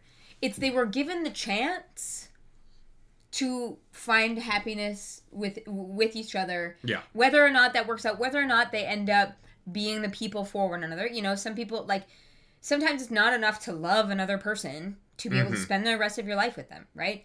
It leaves it kind of open-ended and gives them the space to just be who they are with one another. And that I think is more valuable than, you know, and then they lived happily ever after, right? Yeah, and the reality of happily ever after is that there's never any reason to believe that it actually is. Right? Like, happily ever after is such a, like, ridiculous concept. And yeah. Because it implies that relationships are just either good relationships or bad relationships. Yeah. And I think that it's why you see so many people right now struggling to date. And it's because the expectation of relationships now is built upon all these checklists that people pull from TikToks, and the expectations for so many. This goes back to the gym thing. Like, so many men predicate who they want to date based on, are they someone that my friends will be jealous I am with? Yeah. And it has nothing to do with personalities. It has nothing to do with the long talks, you know. And the reality of relationships, and, you know, we've been married for 6 years, almost 6 years, and our relationship has been a lot of different things. Yeah. We've had many different relationships. Yeah. I think it's always been good. You know what I mean? Like, I love you, and I love what we have. Yeah. But we haven't, we like, our happily ever after isn't always happy. And most of the time we're unhappy has literally nothing to do with the other person. Yeah. It's just that life is fucking hard sometimes, right?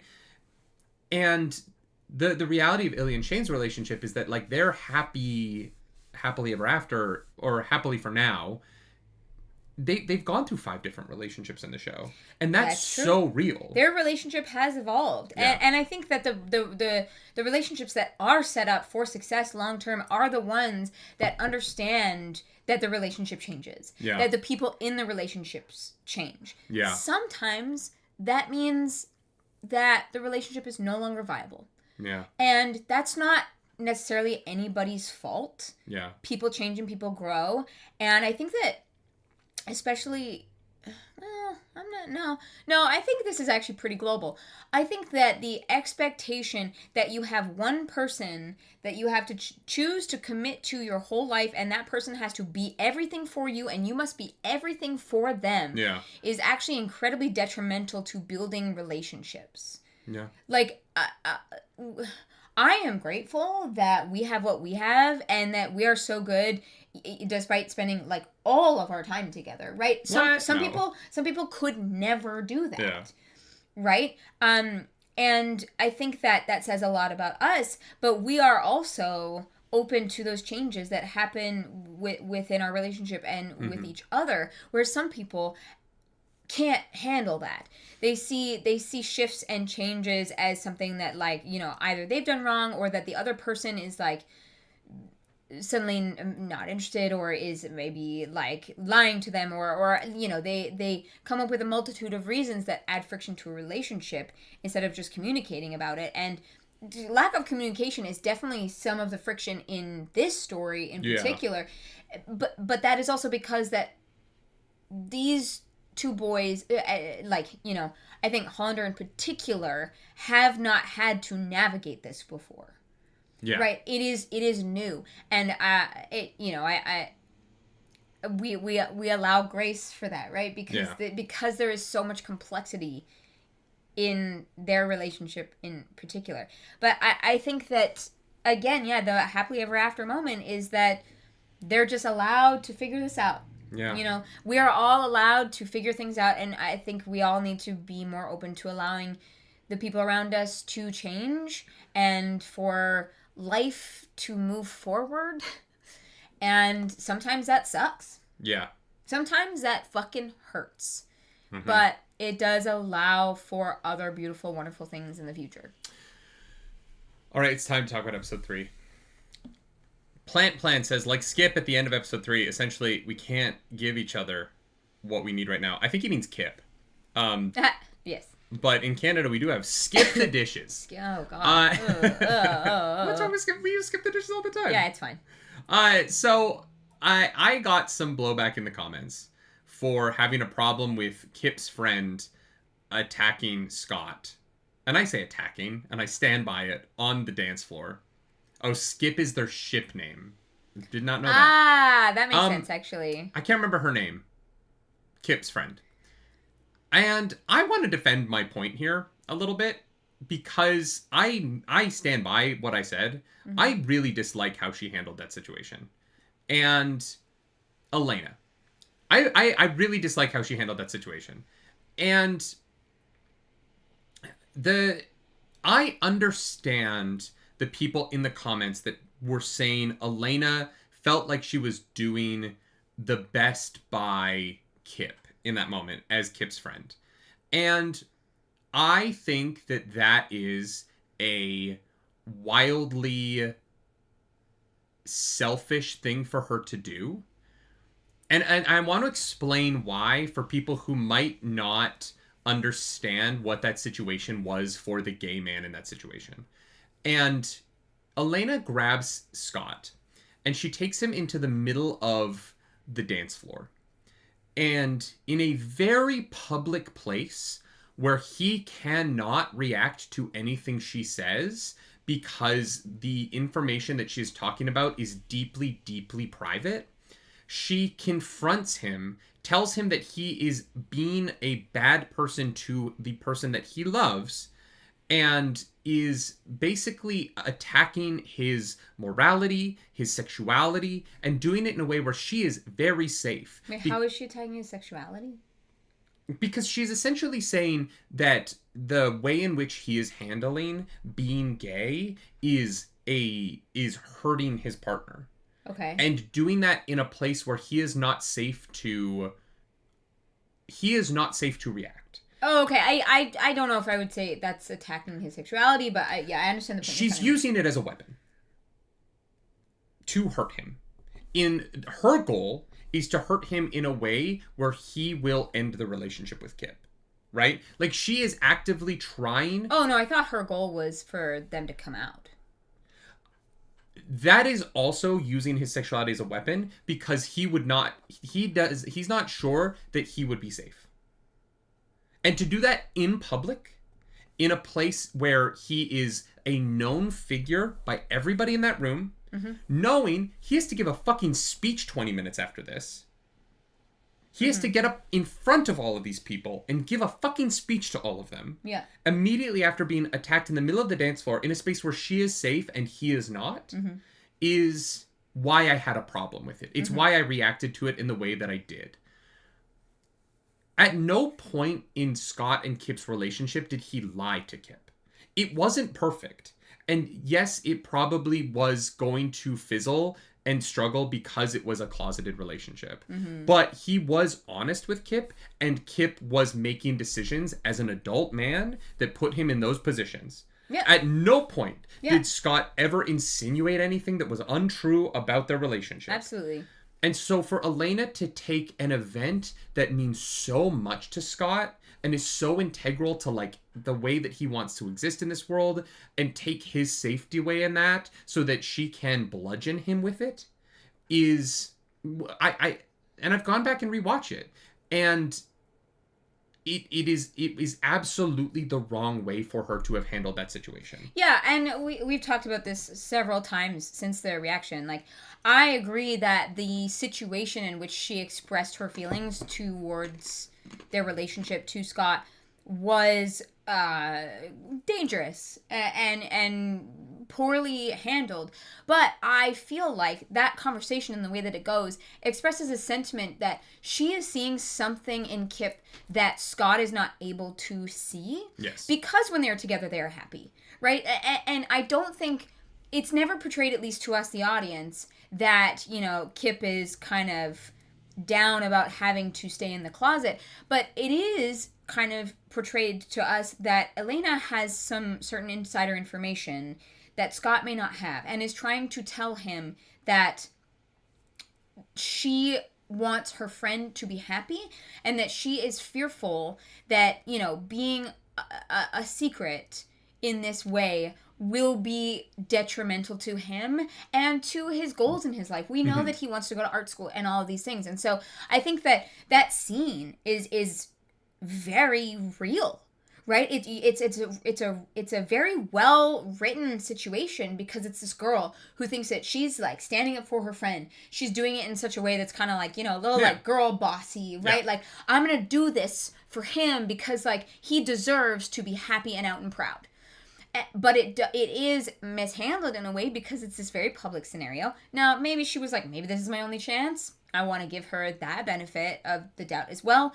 I do think it was still the wrong choice. I think, you know, maybe being like, I need to talk to you like privately would have been better. But I totally see where she's coming from. And I totally see why it was maybe the wrong way to go about it.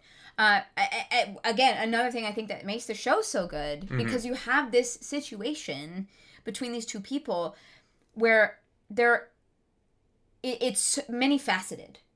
There's so many angles coming at this conversation from who's speaking, where they are, what the relationship is, information that we have, information that we don't have, information that Scott has or doesn't have. And so I think I think that it's very well done because people see it differently. A lot of wonderful things about art is that people do get different perspectives from it. Breezy in the chat says, Nerdy, do you think Elena talking to Scott would have come off better if it had been, let's say, after the event in private, expressing that she thinks Kip is being hurt in a way he won't tell Scott? 1,000%. Yeah. My problem with the scene isn't that she talks to Scott about it. Yeah. My problem with Elena in that scene is that she does it in the middle of the dance floor at his event. It's that she does it in a place where Scott is forced to take it and has no ability to react or be honest about the situation. Yeah. Right? Sandy B just said Elena's just looking out for a friend. She wasn't holding a gun to Scott. Yes, she was. Well, no. Yes, she was. She absolutely was holding a gun to Scott because he is in a room of people who do not know that he is gay. Yeah, but she's not threatening him herself. But she is putting him in danger in the room that they're in. Society is the threat. Yeah. She is threatening him. Society is the threat. That is the threat that keeps her safe in that situation. I don't know how that translates to her threatening him. Because she is using the location and the situation as a shield against him being able to act in any way about it. Mm-hmm. She is forcing him into the position of having to take it. Of having to just accept what she says and not have any reaction. Because if he were to have any reaction that would draw attention to the situation, his deeply, deeply held secret that is relevant to his personal safety as a gay man living in New York in 2014... At a, Catholic fundraising event. Is the tool that she is using to keep him from being able to have any reaction in that situation. It is not safe for him, for her to be talking about his sexuality quietly at a party. Oh, yeah. Where if the people at the party found out about his sexuality, it could be massively detrimental to his life. No, Twix, I don't think she is being malicious about this either. I think she's coming from this more so at a place of privilege and of ignorance than of malice, right? She's not deliberately being like, I'm going to talk to him here specifically because he won't be able to react and he won't be able to say anything and I'll just be able to do my thing. I think it was more like, I have a chance to talk to him. Yes. I'm going to get this out. I'm not going to think about the scenario that we are in, and I'm not going to take those things into consideration because she's never been in that dangerous situation. I don't think it's of being straight. Malicious. Yeah. It is absolutely the privilege of being straight in that world. Of not having to think about the fact that as she's talking, Scott is trying to listen and is also like, oh my God, I am now in danger. I have to analyze this entire room and make sure that I'm safe because she is not caring for my safety. Yeah, which is why it's so real. It is human because it is a failure on her part, even though based on what she says and how she says it, I do believe comes from a place of care. Right. And I just, if I had a friend, if I was dating a man who was in the closet and I had a friend do what she did, I would lose it on her. Or guy. I would be wildly upset. Yeah. Because I would pull them out of that event. We would leave. Yeah. We would be done for the night. I would be like, hey, I'm going to go. I'm so sorry that happened. I would apologize to my partner that happened. I would take my friend. I would leave. And when we were in a private spot, I would absolutely tear into my friend as a friend. And I would tear into them for taking my very private business and making it dangerous for that person in public. Yeah, it's one of those conversations that, is had on the middle of a dance floor for TV drama. But but in reality, don't do that. Don't do it on the middle of a dance floor in a public event. Have lunch, get coffee, hang out at a park somewhere, right? Take them into a situation where they're not like scared about who else is in their surroundings. As a queer man, if that had happened in real life, and that's why I responded to it like real life. If I saw a person do that, I would have a huge problem with it, right? I just would. It would be very upsetting to me to have my friend on my behalf take someone into the middle of a public room and be able to quietly make them wildly uncomfortable. And it was a scene that I had a very visceral reaction to. And I think the people pushing back on my reaction to that in the comments, I just wanted to defend that point because I do stand by it. I think that part of being an ally, if you're going to be an ally to the queer community, means understanding and taking the time to understand what... And I think this is the same thing. Like, I have to consider this when I am talking with, like, my Black friends, right? Is that I have to consider how my actions are going to make them look at their safety in spaces. And I need to be the person who is more aware of the situations I've never been in so that I am not creating an unsafe space for someone that I want to feel safe. Right. And I think that there are ways of handling these conversations in a way that does not add a layer of difficulty for someone who is already struggling with their own personal safety. Yeah. And I just don't think that Elena did that. And I had the reaction that I did, and I stand by it. Because I would have a problem with my friend doing that, I am okay saying that I have a problem with the way she handled it. Yeah, 100%. Even though her message about Kip's happiness is not wrong. Yeah. It's just, like, it's the fact that she did it at his gala, surrounded by all these people who know who he is. Yeah. And in a room where eyes are all going to be on him because the whole night's about him. And it's just, it was a deeply uncomfortable situation to me because... it's a beautiful night for him about raising money for kids that, like, for orphans. And I just think it was a wildly inappropriate time for her to handle it the way that she did it. Yeah. Yeah, 100%. Sandy B already said if she did it in private, it'd be a very different conversation, right? Because it wouldn't have been as much of a weapon. Yeah, I think we both said that. It would just be a conversation. Several times. Desaria says, if she didn't do it at the gala, when else was she going to do it? I don't think that that's a good argument. I think that, like, if you don't know someone well enough that you can talk to them outside of that very public moment, then you're probably not the person who should be communicating with them in the first place. Yeah, or that's something that you realize the event is ending and you are, like, able to take them aside. Not in the middle of a public dance floor. You know, maybe it's still... Not right before he has to give a speech? Yeah. You know, maybe it's not... Maybe it's still even in that building. But it's just done in a way that they don't feel like, you know, they get their hackles up because they're like, who's listening in, right? It's also like... I'm going to be real. The thing about Kip... I understand that there is a feeling from some people... about, like, Kip getting the suit from the closet as if Scott's putting Kip back in the closet. I have a number of issues with that. One, if you're out and you're dating someone who's in the closet, you're not also in the closet again. You're still out. Like, he's still very publicly gay. His father still knows he's gay. Like, it's not like the people are going to forget that he's gay. He's hanging out at that gay bar but all also, the time. Scott bringing him to that event is sort of those first steps. And Scott buying the suit and bringing him to the event is sort of the beginning of the try and figure out how we can move forward. Yeah. And yeah. I don't know. I do somewhat disagree with the sentiment that, like, that was that they were taking steps back when steps forward don't have to be leaps. They can be little things. Yeah. I don't know. Kip has to lie to his friends. Is he?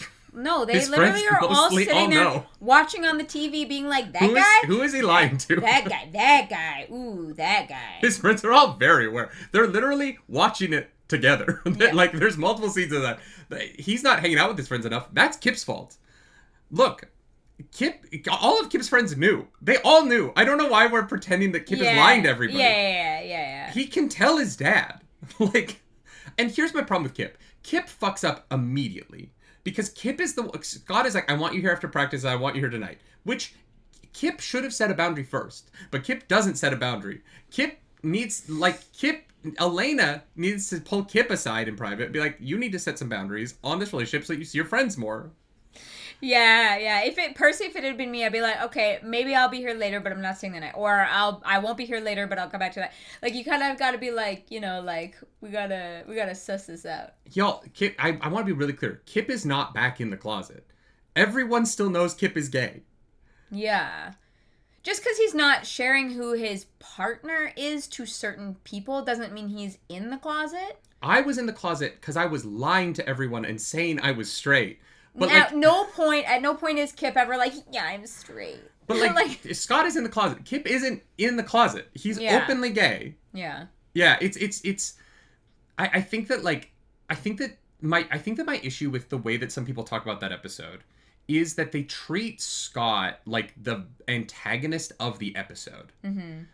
And that's not how I view it. I don't think Scott's the antagonist. I don't think either of them are antagonists. No, there's It's just no a real relationship between two people struggling with something. And if you view it through like storytelling terms and you need someone to be the bad guy, I just don't think that that's what's in the episode. And I think that that's why I push back so hard on the comments about the episode, is because I know I was in the closet sleeping with men. I've been the Scott in that situation. And I wasn't the bad guy, right? Yeah. And neither of them is an antagonist, for sure. Digital Guy says there are no antagonist relationship, and Evie Nick says no, the show always makes the world the antagonist. I agree with that. I'm not saying that I think that the show is making Scott the antagonist. I think that some of the way the fans talk about some fans Scott is that Scott is the antagonist to like the fan perspective of the show. And that's not the world I come at it from. Right. Right? Like, I view Scott and Kip as people in a relationship who both make mistakes to get where they're at. Yeah. And Scott is not more responsible for the style of relationship they have than Kip. Yeah. Because they get it together. Like, they do it together. Yeah. And Kip is a grown-up. Kip is an adult. Kip could have ended it at any time. You know, like, we do need to take that into account. Right. The situation itself is complicated, but Kip chose to be there. He's not being held there against his will, right? You know, like, yeah. Sandy B saying "Don't silence women" in a show about gay men is just so funny. Don't silence women? I don't. I'm not saying that Elena should be silent. I'm saying she should have picked a different venue instead of attacking the guy 5 minutes before he has to give a fucking speech about how his parents died.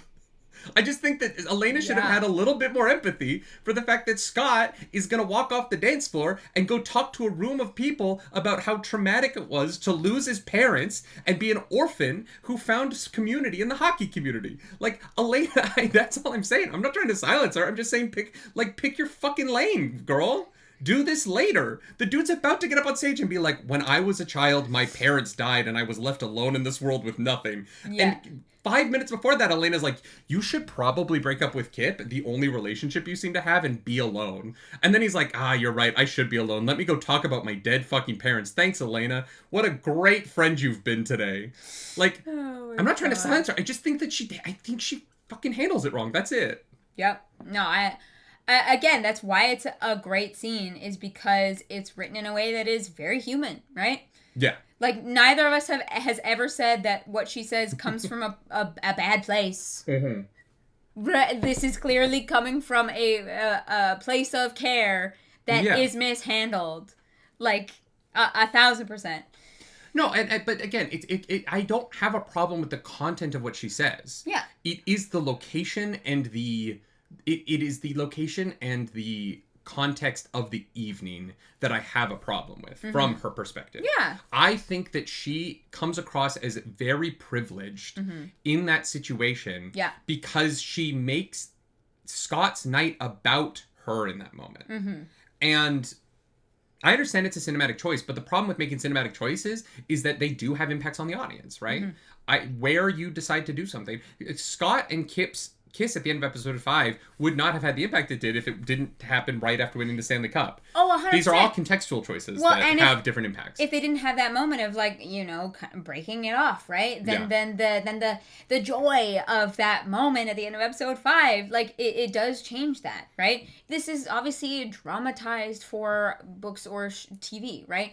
And just because we think that someone like handled a certain situation in a very human way that had probably unintended consequences, like doesn't mean that it's bad. It's great. The way that the show handles this is great. And also the show had 6 episodes to do what a book and a half does, I think cuz like there's the Kip and Scott stuff, I think is its own book if I'm understanding that correctly, right? You know, they gotta speed things up. They got shit to do. We haven't even brought up, Elena also knows they're at a Catholic school event. Yeah, she's invited to this event. She knows where they are. As soon as you bring up queer shit in the middle of like fucking religious event, I'm like, ooh, automatically I'm like, don't do it. But yeah, I think that they've handled this story incredibly well in such a short amount of time. 6 episodes tough. That's fast. And it went by fast. Not in a negative way, in a way that like the pacing of the show I thought was immaculate. The very end of the show where the shot they're driving away, I'm like, wait, it's over? Wait, that was 50 minutes or whatever it was. I was like, oh my god. That went by so quickly. And I think it was part of the release of tension as well. Well, and you know, one of the things I really like about the show is the different ideas it plays with. Like episode 4, is it episode 4 that starts with the sort of like long period of the long montage of time? Episode 4? I think it's episode 4. Like I love that opening sequence of them texting, and I think episode 4 is the one that has the great Ilya monologue to his teammates in the change room. I'm not gonna lie, I liked a lot of the change room stuff from Ilya. Yeah. Some of my favorite non-Shane related Ilya moments are him just like trying to hype up his team. Yeah. It's so funny that in one of the distinctions between Ilya and Shane in the show is that Shane the Bottom is Shane the Bottom is the best player on his team, but is not like the leader of the team in the room. He's very on his own, very quiet. Meanwhile, every time we got to Ilya's fucking yelling at everybody. He's like, I'm gonna give you $1,000, you owe me $1,000. Like Ilya is running that shit like he runs Shane's ass. And there's just, you know, it's so fun to see sort of these two players that are at the peak of their play and say so much about the difference between the two of them by just showing how they exist within their world. Yeah. And while we didn't get a lot of hockey in the show, we did get a lot of hockey team time in a way that I really loved, right? I loved seeing the interactions in the room. I when we get episode 2, some of the Olympic stuff. Yeah. Like I really loved seeing the team vibe and, you know, the boys being boys kind of side of it. Yeah, and how they framed the like Scott Kip relationship with the scene where Shane is in the cafe and they come in and then they're talking about this thing and then they cut back to that, it's that same scene but we have more information now, and I was like, well, in the reaction, we were so confused because we thought we were watching the wrong episode. Yeah. And then we realized that they show the Olympic scene again to like show Scott's gay. Yeah. But God, like we started watching episode 3 and we're like, did we click the wrong thing on Crave? Like, is this episode 2 again? Yeah. So it was just the same scene until kind of the end of it where they are like, Scott's gay. Yeah. That was very well done. It was very funny. Yeah. Episode 4 has a lot of really fun stuff, but it's really episode 5 where I feel like you know, and you can look at the numbers in terms of the reactions, right? Like, true. Episode 5 is just is the one people click on. And I love the cottage, but episode 5 I think is my favorite episode for a number of reasons. The first reason obviously is the kiss at the end, right? It's such a beautiful coming out moment. Scott getting his cup, especially after we hear the internet's talking so much shit about him through him listening. I think the show is insinuating that he listens to podcasts about his own play while he runs. Even though that sounds like a nightmare, and we should probably not do that, don't do that. Scott, stop that. We should probably not do that. But the moment of Shane getting hit on the ice is it's a rough watch. Like, you know, you never want to watch athletes get injured, but the moment of him getting hit and the immediate aftermath of Ilya just completely crumbling is fantastic. Yeah. Like, it's just so fantastic to watch Connor's acting in that scene and like skating to the wrong bench when he's told to skate away. And like the care and concern and watching him sort of pause and like really freeze up in that moment of watching Shane on the ground and like wanting to participate in his care in a way that he knows he can't, but he doesn't know what else to do. Like, there's just that element of them sort of having this distance that Connor is, or that Ilya is like on the edge of giving up on in that moment. Yeah. And I think there is, oh my God, no, wait, what was I going to say?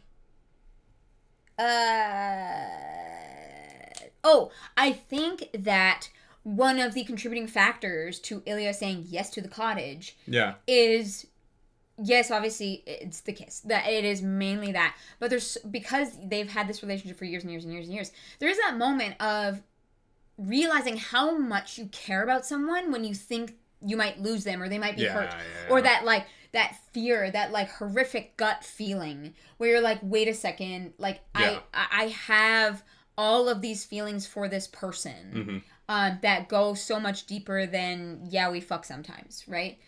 And so that I think leads to that him realizing how much he does actually care and saying yes. Well, and Cloudless says, I read somewhere that seeing Shane not moving reminded Ilya of finding his mom, which is just brutal. Oh my God, because he found his mom. People have said that we skipped over episode 4. We shouldn't. I didn't mean to skip over episode 4. We're kind of just bouncing around.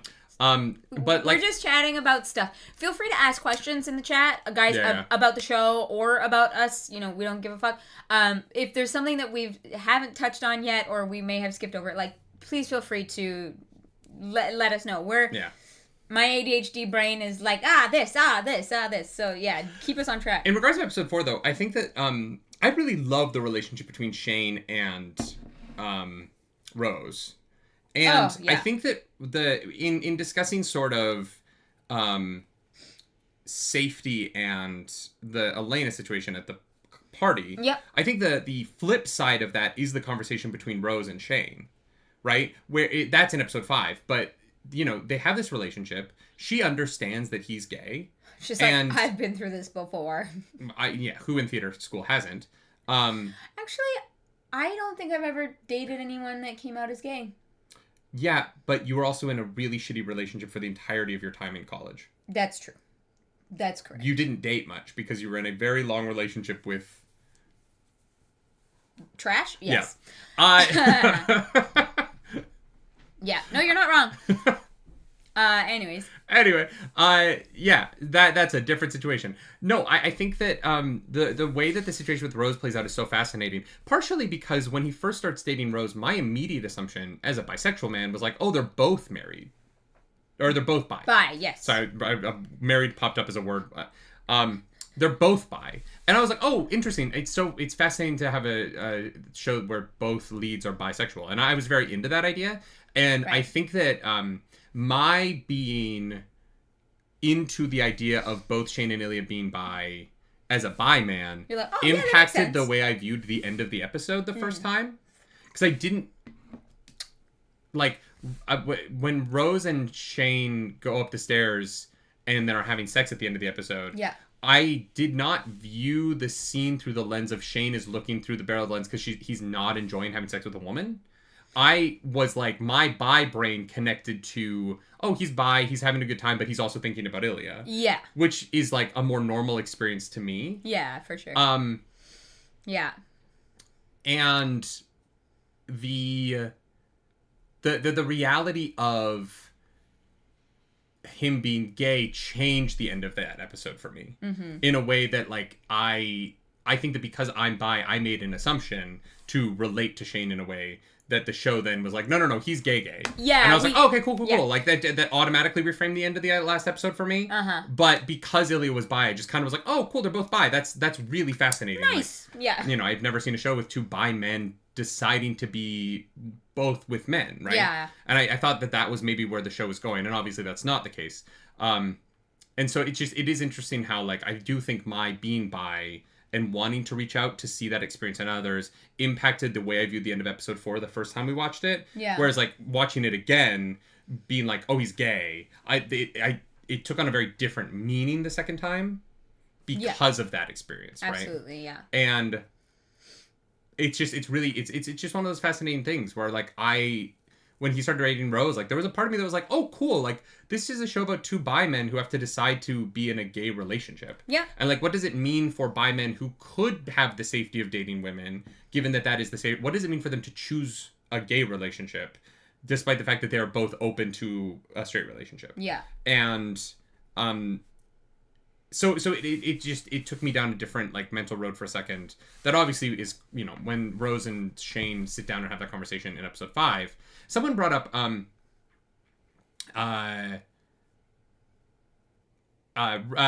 Luca says Rose and Elena both chose a public place to have a very intimate conversation. So it's interesting how you view those scenes so differently. They are very different. They're very different. The public location of Rose and Shane's conversation is a empty bar where there's nobody nearby, and on a night where no one's giving a speech at a Catholic hockey fundraising event about their dead parents. Like, there's very specifically in the shot nobody nearby. It's a very private moment at a very quiet bar. If Elena had taken Scott to a bar and had the conversation in the same way that Rose did, I would have had a problem with it. Would have been great. Yeah. If Elena had taken Scott to the exact same same table, same spot, I would feel very different about the conversation between Elena and Scott. Yeah. Like, Rose and Shane knew. I wouldn't be surprised if the bar was closed for her. Yeah, I've done that. Like, I've worked in New York bars where we're like, oh, hey, it's literally going to just be this person tonight and whoever they bring and nobody else. Or that whole section is empty. Yeah. That whole room. Yep. Yeah. 100%. I served Megan the Stallion way back, and we had like a private upstairs for her. Yep. Back when I had no idea who she was. It is actually really funny because Megan the Stallion came into the restaurant with like a group of like 18 people. Like, it was a huge table, and I got because we get like a ticket from our hostess, and they're like, oh yeah, it's this rapper Megan the Stallion, and I was like, that seems like a weird name. I've never heard of this person. All right, yeah. And so I will admit, my first thought was like, you were judging. I was a judgy gay. Let's be real. I was like, that's silly. I'm willing to own that. Fair enough. Served her all night. Her group was like the sweetest. They were so nice. They were so nice that I was like genuinely like, God damn, I hope she succeeds. They were great. They tipped everybody individually who worked on the table. Yeah. Megan, she was wonderful. And then WAP came out like a year later, I think. Yeah. And I was like, wait, that's that. Of course she's succeeding. She was so sick. And so I'm a massive Megan Thee Stallion fan because she was just very nice. Yeah. She's a very sweet person, and I hope she is nothing but successful. Hell yeah. I had a really great experience serving her French dips for 2 hours 8 years ago or whatever it was. Genuinely, like, I've had some celebrities who I will never talk about because I don't want to talk shit about people who didn't tip or whatever. But she's one where I was like, I will always tell that story because I'm like, she rocks. Yeah. She's incredibly kind. We stan. her whole party was great. Yeah. I'll always tell stories about people where I'm like, they were a great person, and I wish them nothing but the best. Yeah. So I have like kind of a question for you and for chat as well. Disregarding the books, I don't want to hear anything about the books. Okay. Shush about the books. Just based on what we saw in the show, how long do you think Shane and Rose were together? I think 2 months. 2 months, damn. Yeah, because it's like it's the length of. It's all while she's filming the one movie, so I don't think it was that long. No. I thought it was shorter, if I'm being honest. I thought it was like 2 weeks, but I don't know. I think it's like 2 weeks in our kind of timeline, but you have to understand, Shane's never in town. Shane's like out of town 3 days a week, or at least playing games. So it's not like they're spending... So they'd only seen each other probably 5 times. Yes. Yeah. Okay. I think that it's a couple months, but like I don't think they were like hanging out every night, right? Like they're both incredibly busy. Yeah. Right? Yeah. 100%. So I would assume about 2 months seeing each other, maybe at most once a week. Yeah, at most. And who knows how long it took them to sleep together the first time. Yeah. Right? Like, especially... Well, no, was that... No, because they met at that one bar. Yeah. And then the club was a different time. Yes. No, you're right. So, yeah, we don't actually know how long. So, like, maybe a couple months. Maybe. Yeah, maybe 2 months is about right. Something in there. Yeah, enough time for her to care about him that much.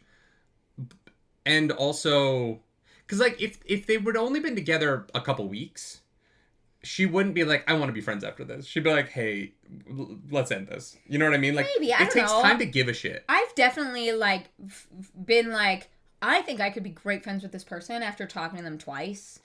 But I don't think that's for everybody. So that's why for me, I was like, was it like 2 or 3 weeks? Man, like, damn. No, I think it was a couple months. Okay. I think enough that they care about each other and they have a lot in common. Like, they get along really well. But yeah, I'd probably say every once in a while. Yeah, okay.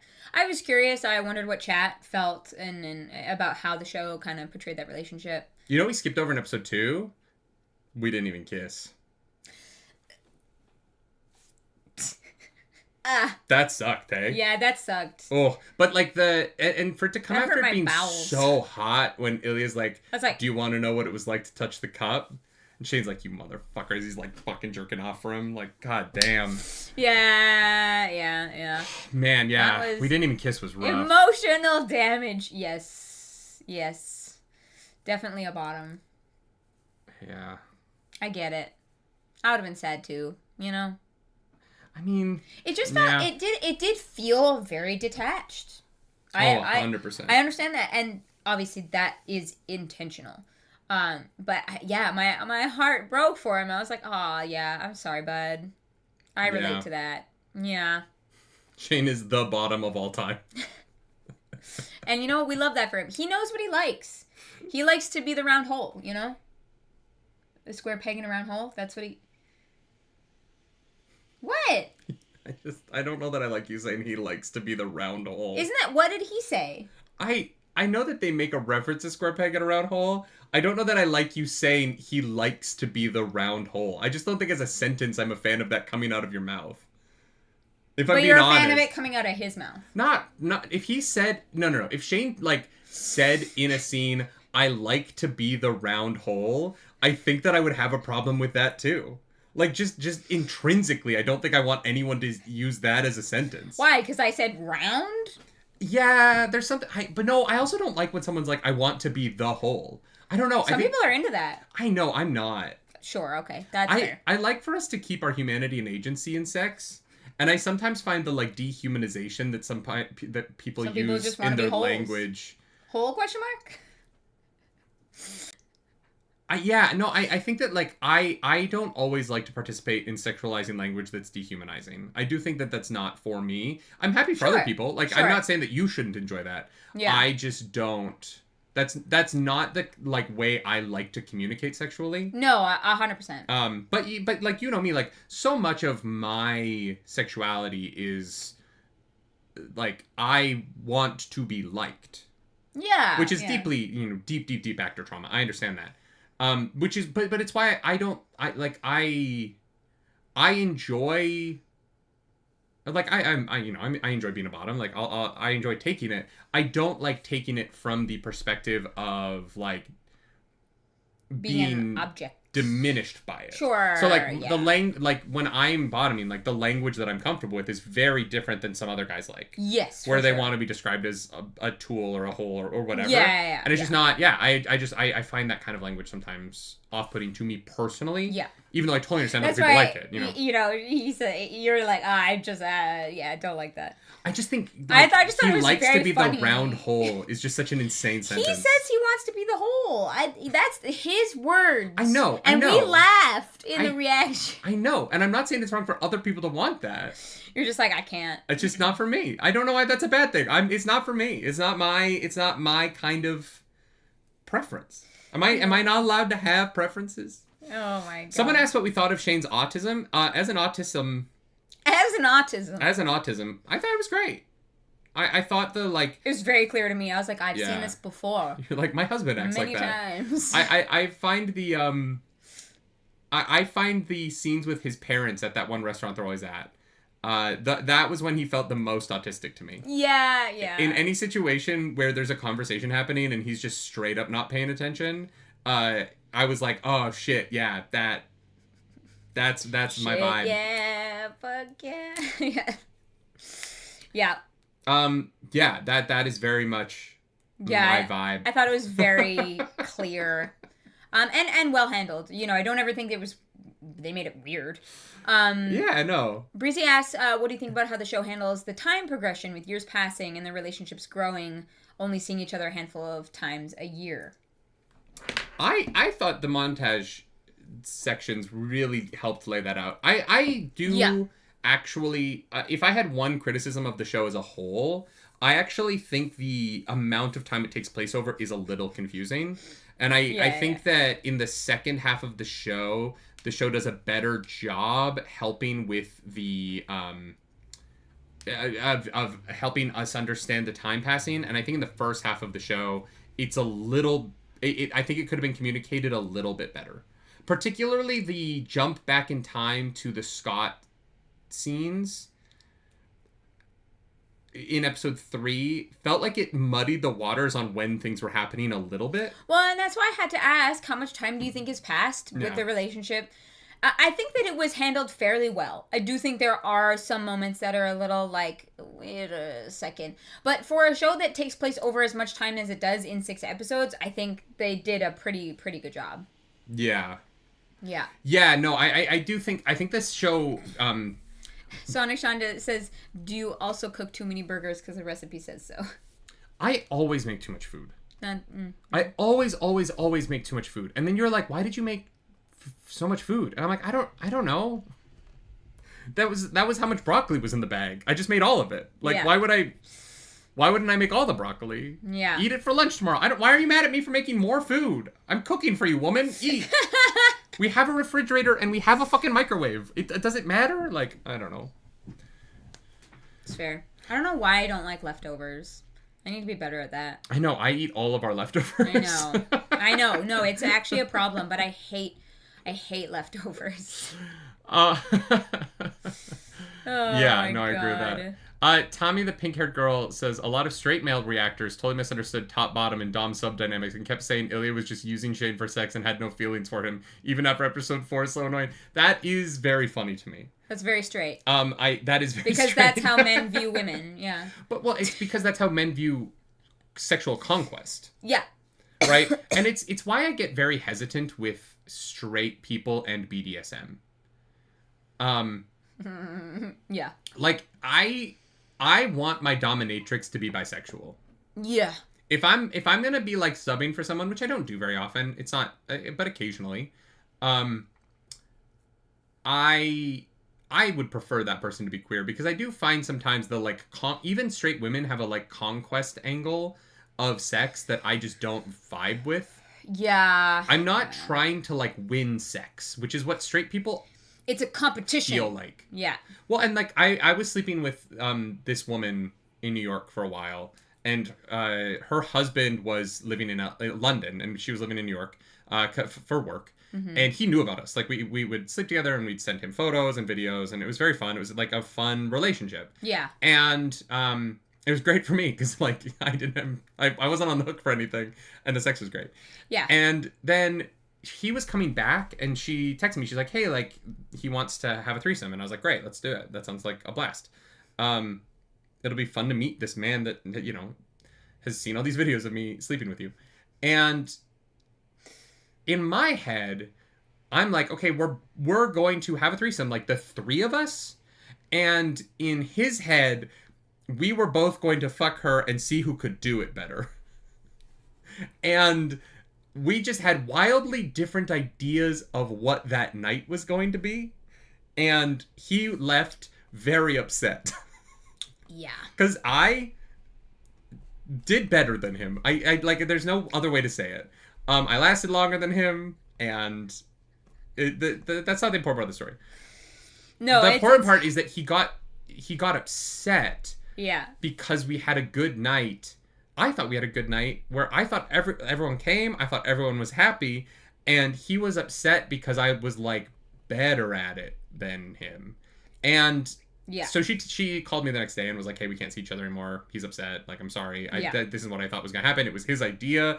And I was like, "Oh my god!" And see, I thought he was gonna be into me. He wasn't into me at all. And which is so sad. Like, It was like the unfortunate side of this threesome being that he's straight and he wanted to have this like machismo contest with me, and I'm not straight, and I wanted to have a like fun night of sex, and those goals not being aligned led to him being very upset and harmed by the experience in a way that I wasn't. And I find a lot of straight people view sex that way. Mm-hmm. Or straight women view it as something they like have to do to keep their partner happy. Oh my god. Which is just another dynamic that I don't really understand. Yeah. Like it's all there's so many dynamics that feel very... he'll say yes to this if I sleep with him first.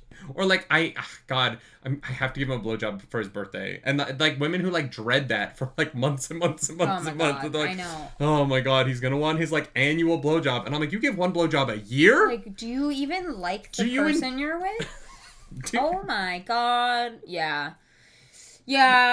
I'll never understand it. I'll never get the like. It's part of why we're like very picky about who we see, because like I don't want any of that. Yeah. I don't like none of that. Please take that bullshit as far away as possible. Please. Like, And I'm not even saying that like you have to enjoy blowjobs.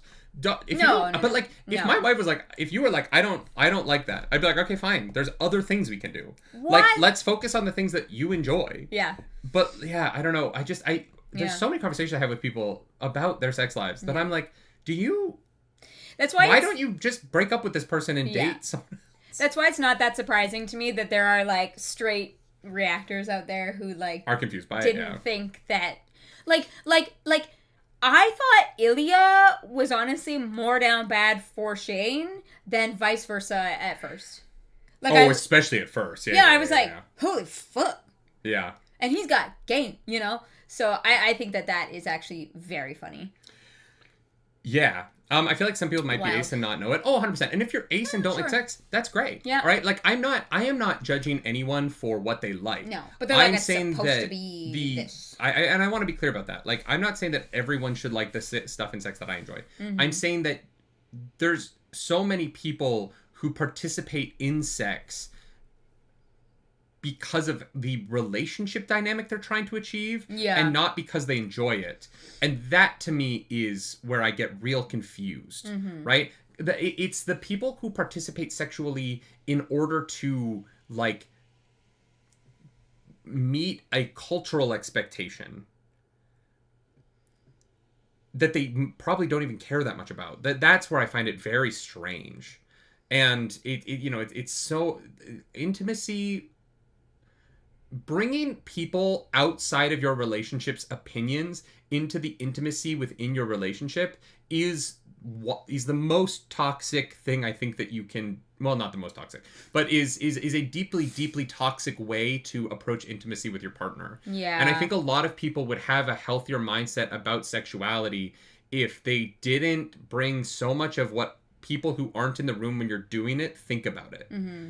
And I think it's, in some ways I do think it's like a lack of maturity in people not being able to understand that, like, those people aren't present. You don't have to consider them right now. Yeah, sometimes definitely. And Planet Schman, it says it all comes down to the patriarchy, and that is where I think the queer community part for me, where I want my dominatrix to be a queer person, comes, because I'm like, oh, if in order to be queer publicly, I think that you have to have done at least a little bit of dismantling of the patriarchy. Yeah. Now, some people do that work, come out, and then go hardcore back to the patriarchy. Mostly gay men who just hate women. Yes. Yeah. But I do think there's at least some element of being openly queer that comes with having to dismantle a little part of yourself. Mm-hmm. And the more I have done that in order to be as open as I am about my sexuality, the more I look for people who have also done some of that work. Yeah. I don't really want to be the first man closeted gay man is with anymore, because I'm not at that same point with them. And like, right. I'm not looking to be their guide in an experience. And I think that they should experience that and they should explore that. Yeah. I'm at a point now where I'm not looking to be that for them anymore. Yeah, absolutely. I did that when I was newer to it as well, when I was exploring it with other people and trying to find that. But now that I'm where I'm at, I'm more interested in other people who have already done some of that work and are already kind of are closer to where I'm at. Mm-hmm. In the same way that I don't want to date an 18-year-old. I don't want to date a virgin. You know what I mean? I'm not really interested in being your first time, because our experience gap is so wide. Yes. And it's not that you shouldn't have a safe space to experience those things with, but it should be wonderful for you. Yeah. I hope it's safe and incredible and with a person that makes you feel, taken care of and seen. I just don't know that I can be that for people anymore. Yeah. I've done it, you know? Which is completely reasonable. Yeah. Yeah. Ilya the Consent King. Yeah, no, also, one thing I do like about the show, there is never a question about consent in the show. No, it's great. And it's hot. Yeah. Like, it's hot. I loved it. Yeah. I want more media like that, honestly. Because I think that people think it's weird to, like, be like, is this okay? Are you okay with it? Like, blah, blah, blah, like, in the middle of moments like that. And, like, it's not. It doesn't, it actually enhances the moment, because it's like, yes, we're doing this thing, and, like, where can we go from here? That is another thing I agree. The show does really well. Yeah. For sure. No, I completely agree with that. Nerdy Cass, how old you are? I'm 33. I turned 34 in a month. 37 days. Wow, damn. That's quick math. Yeah, I turned 34 on the 20th of April. Yeah. Yeah, it's Nerdy's birthday soon. I don't know what we're going to do for it yet, but we'll figure it out. Nothing. Oh my God. This man hates doing anything for his birthday. Last year, I had to throw him a surprise party, but I can't do that 2 years in a row because it won't be a surprise. It's not that I don't like my birthday. It's that, like, I didn't have great birthdays growing up. Yeah, and I don't know. I don't know. Birthdays they're a weird thing. I think they're just a weird thing. And I think that for me, birthdays are...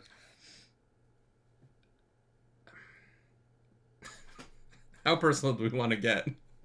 Oh my God. I think that I had a lot of, like, a lot of trauma around birthdays relating to, like, Facebook birthdays growing up. Oh. How many people wrote on your wall? How many people wrote on my wall? And as the, like, weird bullied autism kid, not many. And then when I got to college, there was another kid in my class, David Gomez, very talented writer, wonderful performer, but, like, a genuinely very, very talented writer, who is doing wonderful work in New York. And if you ever get to go see one of his shows, you should. But he and I we're in the same class, and we're both named David, and we had the same birthday to the day.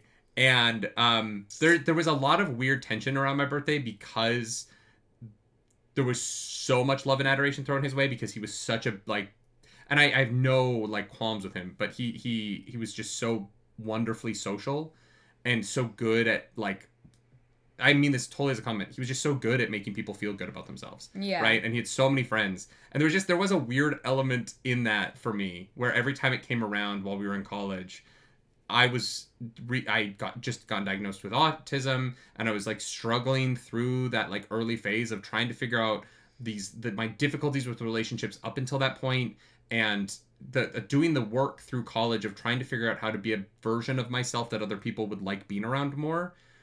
And watching him be so effortless at that. I've never said this publicly, and I hope he never hears it.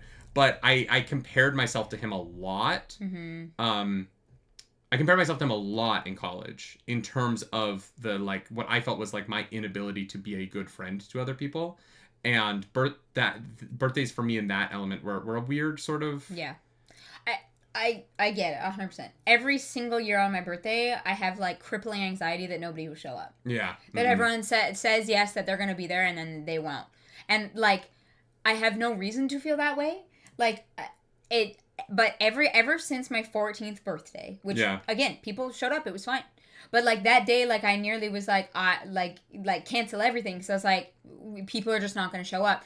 Every year since then, I'm like, just have the worst anxiety that nobody will show up and it's going to be awful and I'm just going to cry about it. And that never happens, but it's still there because, you know, you're asking in a way for people to celebrate you. You're asking for people to give you the time of day, right? And that can be really difficult. And so I understand.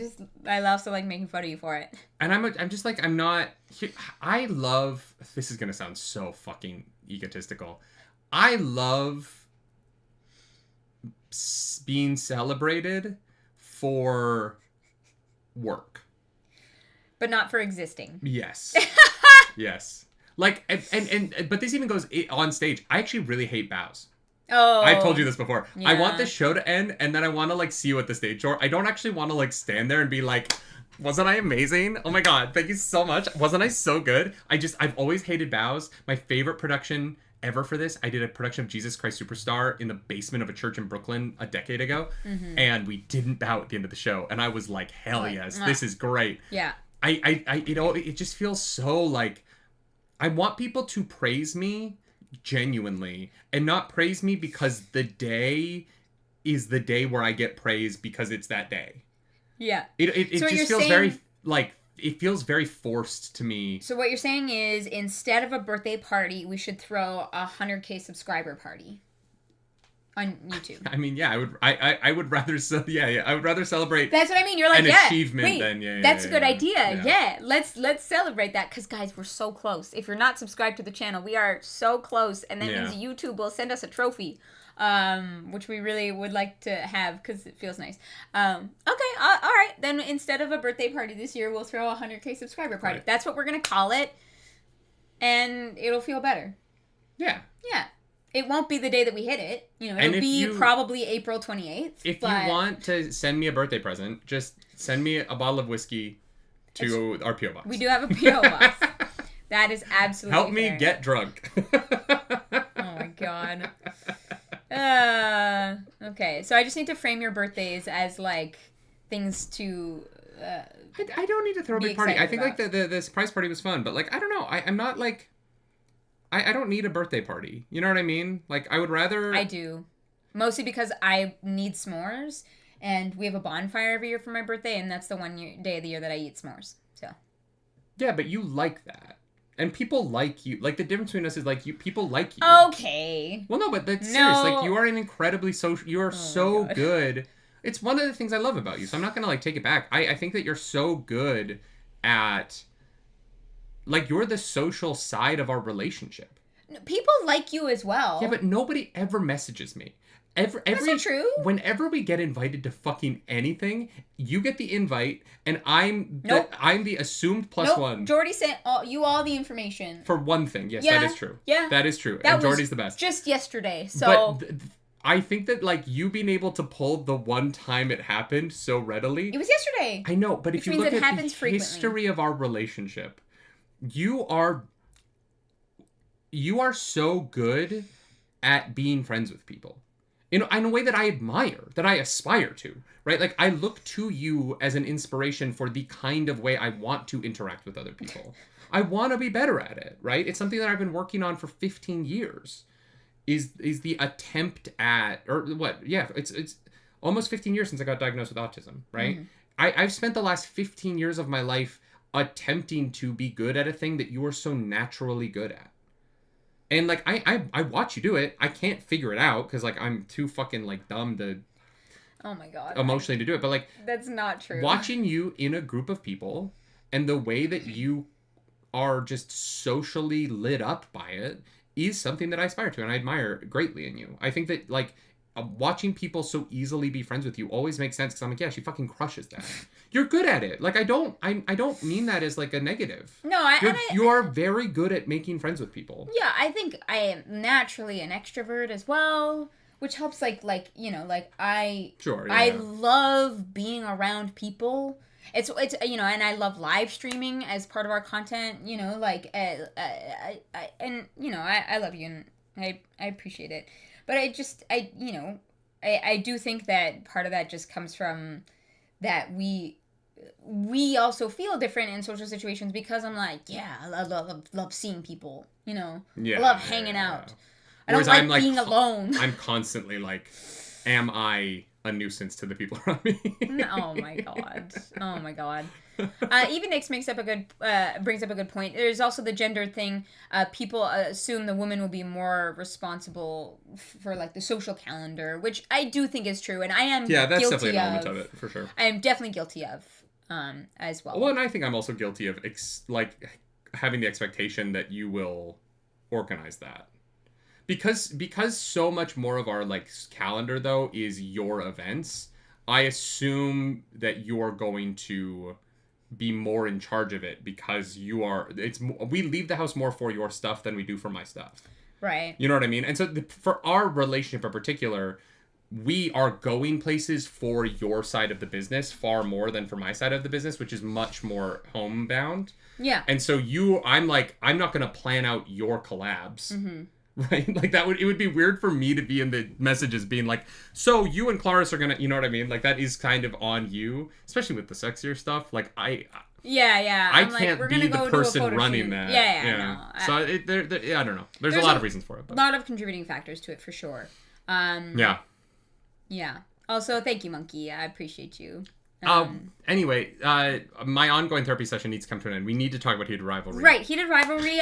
We should start to wrap up. If you have any questions, drop those. Have we been going 2.5 hours? Yeah. Oh my god. I know, you're always surprised. I'm the one with ADHD, and Babe, you are the one with time blindness. It feels like we've been sitting here for 30 minutes. Oh my god. Only when we're live. I'm really good at time when we're not live. Yeah. Once you get me talking though. Yeah. Tammy says, in the Rose-Shane combo in episode 5, as well as marrying Svetlana to discuss episode 6, Hudson Williams' ability to get tears in his eyes that just stay there and don't fall is amazing. Yeah. Yeah. Yeah, he's got them, like, deep pools. He's got them deep pools that just sit there and you're, like, entranced by. Yeah, yeah.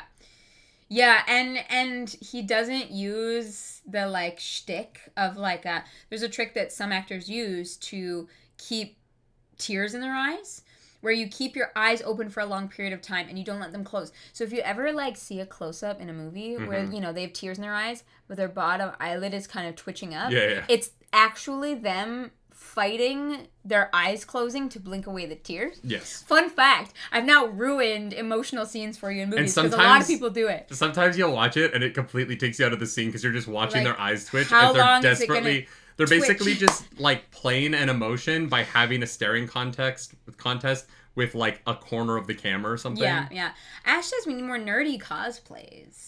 Working on it. We are working on it. I dressed as Dungeon Crawler Carl all day yesterday at Comic-Con. Yes. I'm doing more cosplays. Yeah, we were Carl and Donut. We will share some of those pics on our Instagram if you're not following Nerdy Nightly over there. And as Fusro Dom gets rolling, I'll do some like sexy BDSM cosplay stuff.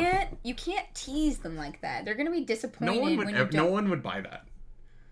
Come on. Really?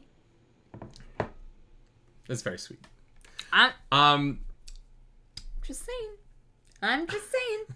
think it'd be more popular than you would like to admit. Just saying. Are y'all gonna react to interviews, funny moments? Hudson Connor are hilarious. We've never reacted to an interview before. I don't know. I think that would be a little weird to me. I've never reacted to an interview. I'm very comfortable reacting because I think my job is to comment on like media and not who people are as people. Yeah, that's an interesting line. We react to things from the lens of media criticism and not.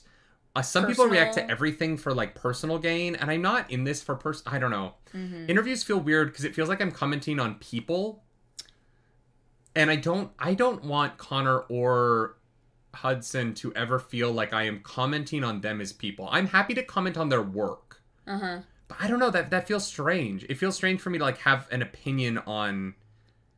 And maybe if it was just to laugh at their jokes, but then, like, I don't feel like I can add to that other than to, like, just laugh at them being funny. I feel like I don't know. I feel like that kind of video would actually be far more reaction than our normal content. Because a lot of ours is reaction and commentary. Yeah. Right? We don't just stop at the reaction. We do all the other stuff. I feel like if it were to be an interview, it would be more of just a reaction. And so if that's something you guys are interested in, if you want to leave a comment on this video here's the thing. I can't do it. Why? Because I think it'd be fun if I got an audition for the show, I would feel uncomfortable. Okay. I will happily critique the show. I think that if I were to I think that auditioning for the show, if I'm reacting to their like interviews, I don't think I could do it. I think that there are lines, and I think that I think that if I were to get an audition, it would be detrimental to the work. Yeah, no, I get that. We'll maybe watch them on our own time and like talk. I've already seen a bunch of them on TikTok. Like especially I haven't. Yeah, I've seen a bunch of their stuff on TikTok, but yeah, no, I don't know. I think as a professional, because I'm a union actor, some of these things feel different for me than for people who are like, I'm a reactor on the internet. Yeah. Like I'm in the business in a way that like I pay my dues. I don't know. I don't want to ever put myself in a position where I would end up on set and then there's like there's a reason things would be weird. I get that. That's actually a very valid reason. It's why I also don't like thirst post about actors and stuff, you know? Sure, yeah. We'll definitely thirst over them in our lives. Yeah. But we won't make like videos for that. Yeah, it is a weird line with what we do. And so... Although, fucking... It is what it is. Miss All Sunday showed up in that leather outfit at the beginning of that one episode of One Piece, and I was like... Bro, that was for the Gooners, including me. Oh, God damn. Oh, boy. Yeah. God damn. One Piece season 2, man. Pretty thirsty about Scott's abs during the reactions. Yeah. But that's also, like, if I met him, that's something I would say to his face. Be like, yo, your fucking body is tea. Body is tea. I would have no qualms being like, dude, what...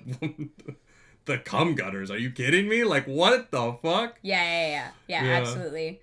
Oh my gosh. One more time for people who weren't here earlier. We are thinking about book clubbing these on our book club channel. That is Nerdy Wordy Book Club on YouTube. If that's of any interest to you, you can subscribe over there, and we'll get to it soon-ish. We're currently in the middle of doing Dungeon Crawler Carl, though, so it'll be a second. But Francois said that Robbie needs to stop working out. Wait, actually? That's so funny. Oh my god. Should you imagine somebody being like, you actually work out too much. You need to stop doing that, actually. Oh my god. Sonic Shine says, dude, you mean girl? I'm not a girl gay. I'm a dude gay. I'm also not really a girl gay. I'm more of a dude gay. I know. We both say dude a lot. Yeah. I also call my like female friends bro, which says a lot about what I think of gender. Yeah. You want nerdy merch? We have some merch. This is nerdy merch. Yeah. Get a Buy Sedai shirt if you like Wheel of Time. I don't think this means anything. Unless, we need more gay merch. No, they're saying you should do the Fustro Dom stuff and that would be merch. Funny. Yeah, Dude gay merch. Dude gay. I'm a dude gay. I'm not a girl gay. You know. Yeah, I'm a big dude, bro. Mm-hmm. Bud. You know what? Because the Canadian in me, I say bud a lot. Yeah, that's true. Particularly animals. Every animal is bud to me. Yeah, or babies. I don't say babies as much as you do. No, bud. To babies. Oh, to babies. Yeah. What's up, bud? Oh, like, when do I say babies? You're like, I'm gonna say babies as much. No, I thought you were talking about pets. I was like, maybe you say that, but I. No. Yeah. No, but like bud to me is. Bud is how I interact with people because I found it to be such a safe, like non-gendered term. Yeah. And so, like, especially if I'm, like, meeting someone who I follow online who I'm not sure of their pronouns, I drop bud on them right away. I don't say to people I don't know at all, because I think it's weird to, like, insinuate any level of friendship. But bud, to me, is a very, like, safe, non-binary sort of way to interact with the world. Yeah. Especially in places where I'm more likely to... I don't run into a lot of non-binary people in my, like, day-to-day where we live. Yeah. But when we're at like conventions where people are more likely to be non-binary, I am trying really hard to be as welcoming as possible. We also say y'all a lot because we're from Calgary. Y'all. And it's also gender neutral, so it's very like I use y'all all the time. Yeah. I feel like we didn't talk about the cottage very much. We didn't even talk about like the parents. Mom apologizing. I mean, we that was one of the first things you actually touched on. I know. It's just such a sweet moment. It really was incredibly done. And the sex at the cottage was so fun. Mm-hmm. They were having the time of their lives. One of my favorites is, and like I understand why this happens for like TV reasons, but one of my favorites is the blowjob that Ilya gives Shane. I think it's Ilya gives Shane in the cottage where he's on the phone? Where Shane's dick is like definitely not in play, given where Ilya's head is. Yeah, hey. That was the one blowjob where I was like, this is a really hot techniques. moment, but also like, is his dick coming like out of his sternum? Like, I'm not trying to understand. It curves up, you know what I mean? It's one of those. So kind of has to go like around. There was one shot, and I was like, this is a really hot shot. Except it reminded me of I don't know if you guys are the older gays in the room will all remember Showgirls. But there's this scene in Showgirl. Is it called Showgirls? It is, right? The pool scene where they're fucking in the pool, but she's like, oh yeah, like on his chest, but and you're she's like, so high up, yeah, and you're like, there's no way, ma'am, there is no way, there's no world in which they're having sex right now. She's just slapping her cooter on his fucking nipples. Like, what is this? It's one of the funniest sex scenes in any film ever made, because she's just fucking up here, they're like so committed, they're screaming, and her whole upper body is like a wacky wavy inflatable tube man, and you're just like, his dick is not in you, girl. Like, it's not fucking possible. It's 3 feet below where your ass is. Like, oh god. It's one of the funniest, that long, like, you know? It's just that long. Yeah, it comes like up and then at the tip scoops forward. No, it's just like a really hard angle, and they're doing anal, so she's not going on and off the dick, right? She's lifting it. No, like she's she's literally going out from his chest. Like, they're doing this. That's what I mean. So she's taking it and she's just waving it back and forth. Like a tail. Just the tip is in her and it's just... Hey, some people are into different things. You know, whatever floats your boat. Talking about Jacob, to us 90s kids, he'll always be Max the Vampire Hunter. Wait, Max? Why is that ringing a bell? Is, yeah. Max. I mean, again, I haven't. Hunter. I don't know who that is as a 90s kid. Dracula the series. Oh, I don't think I've seen that. That's interesting. I don't know. Like Jacob gave them directions and some things were improvised. They talked about it like comedy. Yeah, that's such a funny thing too, right? Like, this is a show. Who was the intimacy coordinator on the show? It's right there. It's like it's the first thing that comes up. Google knows what we're talking about. Chala Hunter. Chala Hunter did a great job. Yeah. Can I say some controversial... Can I be controversial about intimacy coordinators for a second? Is that all right? Am I going to get in trouble as an actor? Because I know we're all supposed to be, like, very on board with them. Do you want to audition for the show or not? I do. I don't think that this would get me banned. I don't. It's not that controversial. Intimacy coordinator is such an interesting position because it's a really weird job. Yeah. Right now, I've interacted with a few, and I understand why we all want them. I do. At the same time, right now, they're wildly different. There is no industry standard. Yes, and it is the biggest problem with it. Intimacy coordinators right now, because it is a newer job. Yeah. It is one of those things where we need to all kind of agree what this job is, because right now it is completely different depending on what set you're on. Yeah. And you can like a really good intimacy coordinator is awesome, and a bad one makes a whole day awful.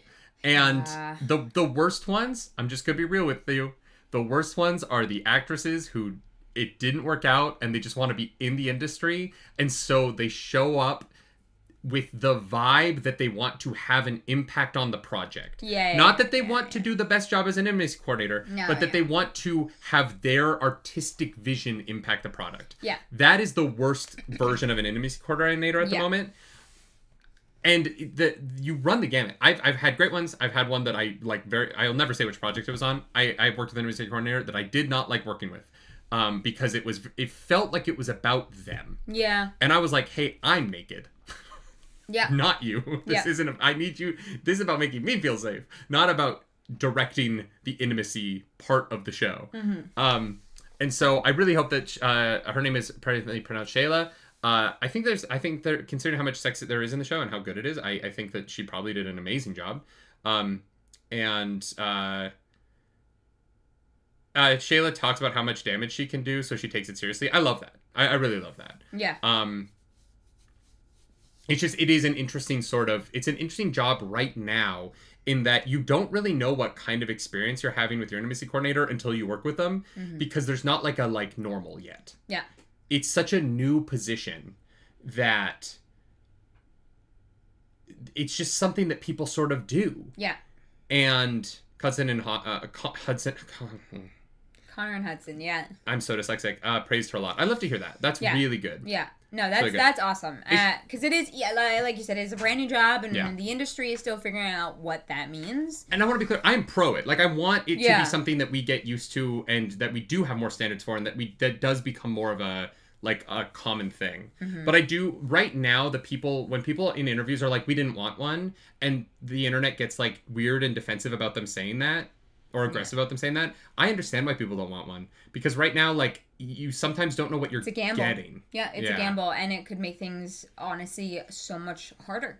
Yeah. Unfortunately, yeah. We just need to standardize what that means on set for this job. Because we kind of just made this job up as we went along, and there was a need for it, obviously. Oh, 100%, yeah. We need to figure it out. But it can't be a job that is just somebody who failed as an actor or actress trying to imprint themselves on media. That isn't the goal of it. And so, was there an intimacy coordinator for Cross? Yes, there was an intimacy coordinator for Cross. Yeah. Yeah, most productions nowadays, but I think this job has only been around for 7 years, maybe. It was more of a post-COVID thing than it was. Yeah, I never had one pre-COVID. Me neither. Yeah, it is very, very new. I've done the work of intimacy coordinator as the fight director. Yes. As the fight choreographer, I've helped. There were times on projects where I choreographed all the fights, and so when it came to the choreography of other physical things, I was brought in on that as well, and I was like, this doesn't feel like a fight, but yeah, sure, I will put my 2 cents in, I guess. And the projects that I've done recently have all hilariously had the same intimacy coordinator, and she was my fight stage combat teacher in school. So we already knew each other. Yeah. She did stage combat and now does intimacy coordination as well. And it's very much about how people interact physically on camera in a way that is safe for everybody, just in different kind of mediums in terms of the physicality of it. Yeah. Yeah. The cottage is great. We didn't go beat by beat, but we could have. This shows. I want to end on the idea that because I didn't really say it throughout this video, but I want to say this out loud. Like, I this show feels very healing for me in a way that I'm very grateful for. Yeah.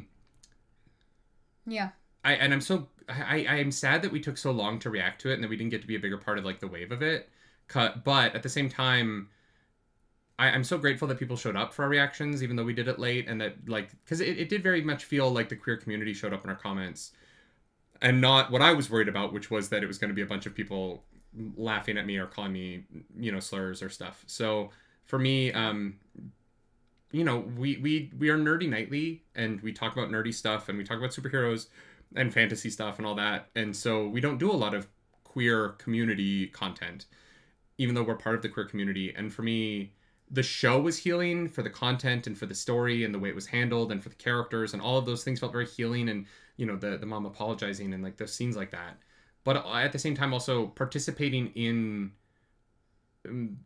I didn't reply as much as I probably should have, but reading through a lot of comments on this show and getting to see our comment section, but like, the comment section under our videos feel like a very queer positive and queer related space felt very different from a lot of our other content. Yeah. And, in a lot of the stuff that we cover, if we talk about liking queer representation in something like Wheel of Time or something, it's always met with backlash from those communities telling us that we shouldn't like that, or that it's bad, or that it's the woke agenda. We get a lot of flack for being woke. Like I get a lot of DMs from weird people about how I'm like participating in the destruction of the moral society because I'm such a woke, I'm very transpositive. I just think that like putting out a show about our own identity in a way that so many people who identify with that and are positive and allies to that was it was very meaningful to me, and I'm just very grateful to everyone who is gay positive and who is who showed up and was a part of this with us, because it felt very much like the community coming together in a way we don't really get in our content a lot, because we don't participate in. We mostly cover nerdy shit, right? We used to have a rule where we wouldn't do anything that wasn't even, that not wasn't nerdy, yeah. Comic-Con adjacent, right? Yeah. And we've opened that up a bit, and I'm so grateful we opened that up for this and experienced this, because it was really, it was very sweet. And I cried a lot, and I felt a lot of things, and I'm just very grateful. Yeah, I think that in a similar way we did. I saw the TV Glow, which neither of us really... God, that movie wrecked me. Yeah, which neither of us really actually knew what that was going into it. We didn't realize it was going to be super queer. Yeah. And what that movie would have to say. And I think that, like, in a way, doing that movie and the positive response to that made me more comfortable doing this show because of what it meant to people, mm-hmm. and what our reaction to it meant for people as well. Yeah. Because God, that movie is not the same experience as Heated Rivalry, because Heated Rivalry is more joyful. Well, sure. I saw TV Glow as pure trauma. Yeah. And we didn't know that going in, which was Yeah, and so it is also fantastic, but it has something different to say about what it means to be part of this community, and that's okay. Yeah. But I think that and this show have really shown me that there are a lot of people that are here for that side of that side of us, and that side of like content as a whole. So well, I think one of the things to remember about I saw TV Glow and this show is like we're in a privileged place, right? Where like there is the level of privilege difference between even these hockey players versus a trans person is just that is such a wildly different experience. Yeah. Which one of the interesting things about the show, the reactions, was there was some pushback on me saying that Shane has privilege in this because he's white passing. And there were a bunch of people who were very upset with me for saying that in the episode 2 reaction. And then he says it. And then he brings it up later on as like part of the reason was easier for him was because he looked less Asian than this other Asian kid. And I did find it interesting that like there were people pushing back on me in the comments about something that they knew the show addresses later on. Like the show is aware of the fact of that, right? Yeah. And it was fascinating. it was fascinating. That was one of the fascinating moments in the reactions of me feeling like, you know, the character of Shane would experience the world of hockey very differently if he looked different, right? Like, you know, there's levels to this, and I think that if you, I did not feel like I was way out of line on that in a world where I think that that is a reality of of just life, right? Of being a mixed race person. And yeah. And Chet's bringing up that, you know, he says he brings up specifically it's that his last name, because obviously, you know, that jersey is in front of everyone's face. Obviously, that is a huge part of it, but no, it's all part of it, right? I think it's episode 5 with Rose that he brings it up. Oh, I can't remember what episode it is at this point. But yeah. But it's not just his last name. You know what I mean? Like, it isn't just that. And I think that, like, I think that the idea that if he looked, more Asian sounds weird, but and had a different last name, I don't know, it's just fascinating to me, the response to some things.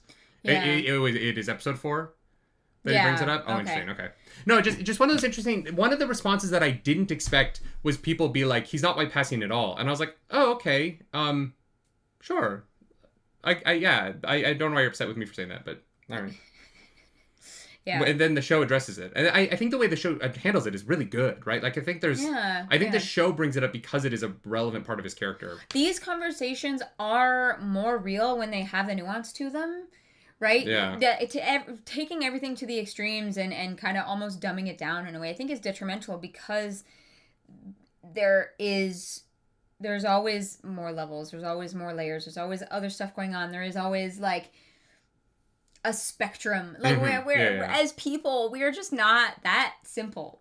And that's wonderful. But some people struggle with navigating that. Yeah. Yeah. Did you know there was a transgender actor in Heated Rivalry? I didn't. He plays Ilya's teammate. Oh, that's sick. I love that. I didn't. I wasn't familiar with any of the actors, honestly. Yeah. Yeah. Chick Sandy says there's a thing for us mixed peeps about having parts of us erased. Oh, 100%. Yeah. And I think that. Yeah, I think that. I know a lot of.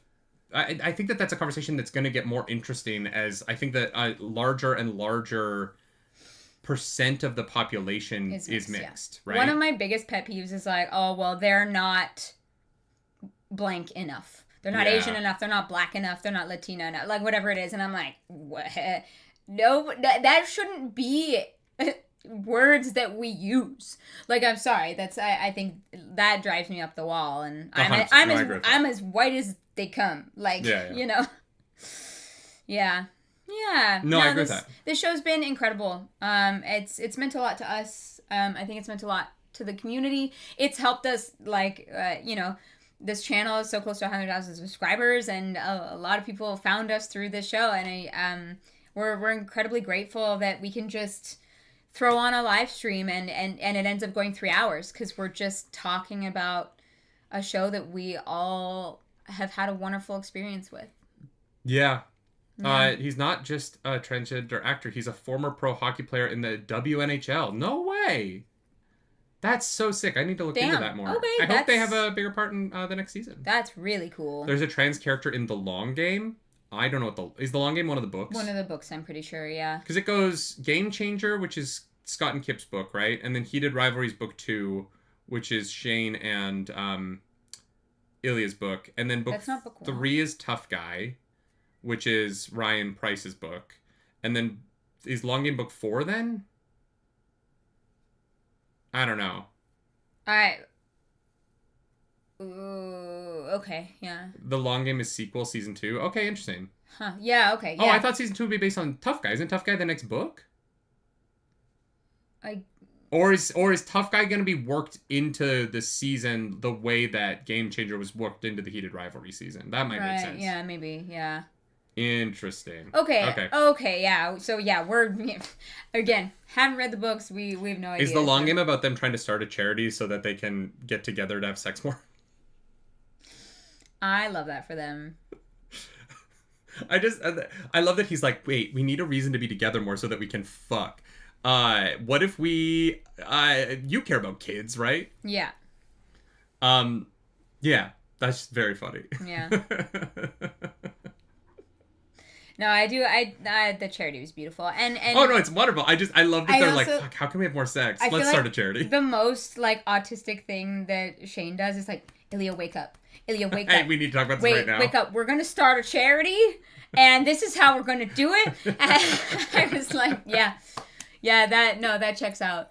And then them making it for mental health, in honor of Ilya's mom. I just was so beautiful. This show rocks, man. The show fucking rocks. I can't wait to rewatch it. I can't wait for season 2. Yeah. I'm excited to read the books. I don't know, I don't know what our experience of them is going to be because, like, I feel like it's going to be a very different experience than this was. Because we read this first as well. Yeah, but I'm very excited to read the books and spend more time with these characters in this world and a world where there's more gay hockey players. My youth playing hockey would have been much more fun if the other players had been gay. Oh, I'm sure. Yeah, we would have been up to some shit. Yeah. Yeah. Yeah. The fandom calls rewatching Heat Rivalry reheating. Oh, we didn't talk about she would have loved you. What a fucking banger of a line. I know. Oh my god. The whole Russian monologue in the tunnel where he says, I love you, and like, oh, that was so good. I know. That beautiful shot of Hamilton.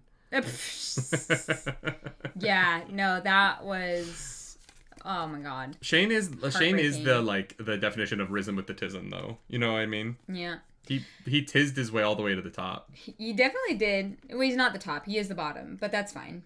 Well, no, all the way to the top. Yeah. Ilya is the top that he got all the way to by tizzing. Yeah. Tizzing out? Yeah. Is that offensive? I'm allowed to say that, right? I feel like if someone else said it, I'd be upset. But, like, I feel like I can say it. I think it's fine. I tizzed out. It's also, the show is also so funny. Like, the show has everything. I'm just in awe of it. Yeah. Honestly. Yeah. What an experience this has been. I'm thankful for everyone for showing up for this. I did not think there would be... I didn't know how many people would show up for this, so... Yeah, I was like, I don't know. It'll be a fun idea. Thank you so much for an incredible chat, and I'm sorry that this was mostly therapy for me. I feel like I mostly use the audience of this channel to work through my own shit, and I'm grateful that you keep showing up for that. Oh, you're fine. You're fine. We are going to try and, I think, do more kind of gay stuff on the channel. Just, I think, making it a bigger part of our online identity. Should we change the channel name to nerdynightly?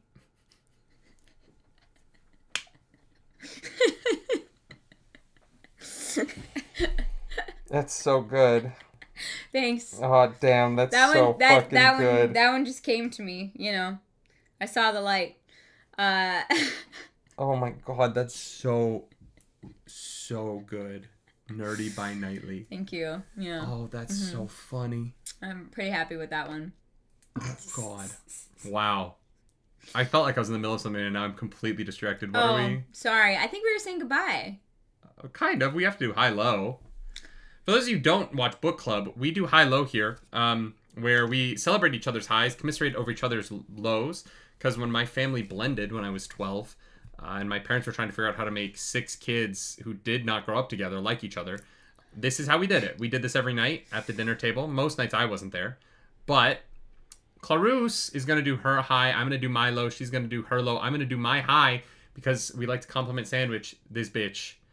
Clarisse, what's your high for season 1 of Heated Rivalry? Dude, it's so hard to pick just one. Like, it is... I'm gonna pick a specific one and a generalized one if that's okay, because it's a whole show. It's really tough. I think that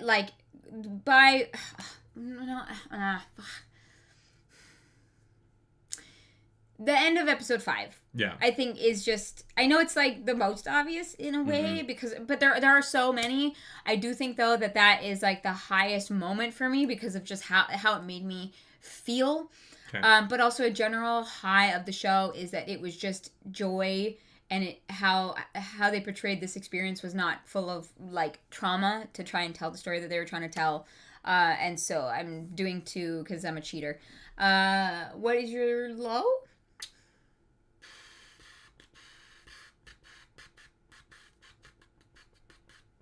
That's really tough. Just that I didn't know how many goals Ilya scored in season 1. It's deeply frustrating to me. Or in episode 1. The whole, I genuinely, this actually frustrated me. Okay, we know. I'm gonna call it out for a second. Oh if you're gonna have so much of the episode be them in like videos talking about their 50 goal for the season, and you're gonna like set up that expectation to just not do anything at the end of the episode where you mention it again, deeply frustrating as an autistic person. I needed to know if they hit their 50 goal. And the fact that the book does take the time to make sure we know the answer to that question and the show did not is deeply frustrating to me. How dare. And I have to verbalize that one last time. Of course. I also would have liked more hockey scenes. Not less of anything else, but just more scenes of like them playing hockey would be fun. I also think that it would have been really cute. This is not necessary at all, but like I would have loved to have seen them like rent a rink. This is dumb because the show does not need this. I wanted to watch this. I want to be very clear about that. But where they just like rent a small rink and just go like skating and playing just the 2 of them. Like I think that would have been a scene that I would have really loved. Yeah. It's just them sort of like fucking around on the ice just alone somewhere. Yeah. That's fair. Yeah, honey, I understand nobody else cares about how many goals Ilya scored. I just care. And so it's my low. It doesn't have to be your low. In fact, it shouldn't be. No one should be as hung up on dumb shit as I am. Yeah, well. But I would have liked to know how many goals he scored. That's fair. Yeah, if you guys also have a high low in the chat, you can share it. I think my low is maybe just like being a little confused on the timeline sometimes. Mm-hmm. But that's really it. Like everything else was pretty fucking peak, honestly. What is your high? I don't even know. There's so many highs. I'm gonna give my high to Svetlana. Because of the allies in the show, she gets it. Svetlana's the fucking tits, man. And I feel so bad for her because she would marry the fuck out of him. And she's just such a good friend. Yeah. And like, Ilya coming from a place in the world that's so negative to his experience, but to have this shining light from that place, who is just a good person who just loves him. Yeah. And in spite of the fact that it is hurting her to love him so deeply and not be with him, she shows up for him at every possible opportunity. It was so beautiful. Yeah. And we just haven't really talked about her this whole video. And I found her, her style incredible. Yeah. Like she was maybe the best dressed person on the show. Queen. But the fact that they had each other, because, you know, Shane has his family, and like, yeah, he doesn't come out to them until the end of the show, but he is able to come out to them, and it is okay, and he does have that. The only person Ilya really has is Svetlana, and that's it. She's the only one he really has, and she is the fucking tits, man. Yeah. She's just so good, and I love the way the actress played that whole season. The original like moment of her showing up and being like, what the fuck, he has a woman at his house, like what the fuck is going on? From being like, oh, she's going to be a problem on the show, to understand that she's like one of the best people on the show was a fun ride, and I thought the actress played the mystery of that really well. Yeah. And we didn't really talk about her this whole podcast, and so I wanted to throw a little love her way because I thought she was utterly excellent. The scene in the limo between her and Ilya, to me, is one of my favorite parts of the whole show. Yeah, I think she deserves to be the algorithm goddess for this video, for sure. Yeah, the fact she's there has a key to his house, I guarantee you she has a key to his house. Yeah. Oh, yeah. No, she's wonderful. Yeah. I thought she was wonderful. I love the actress. I thought she was really great. Yeah. They end that rookie season with a tie They ended in a tie and it didn't come up? No, that's bullshit. There's so much good dialogue that could have come out of it being a tie. That's so funny. That's my low. They should have been fighting about who had the actual better season. Oh my god. Because they tied, but Shane won Rookie of the Year. Did he have more assists? He must have had more assists. Ilya doesn't seem like the assist type. It's the difference between Sid the Kid and Ovechkin. But Ovechkin has the all-time goals record, so. Sorry, you just said words. The real-world hockey players that these characters are based on. Is a kid? There's like no, a Sid, child? No. His nickname is Sid the Kid. Because is Sidney Crosby? Is he like really young or? Not anymore.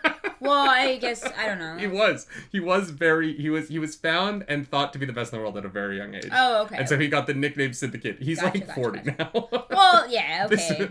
This is he very young? No, he's gotten older. Be a neat trick if he hadn't. No, they were drafted in 2007, 2008, somewhere in there. No.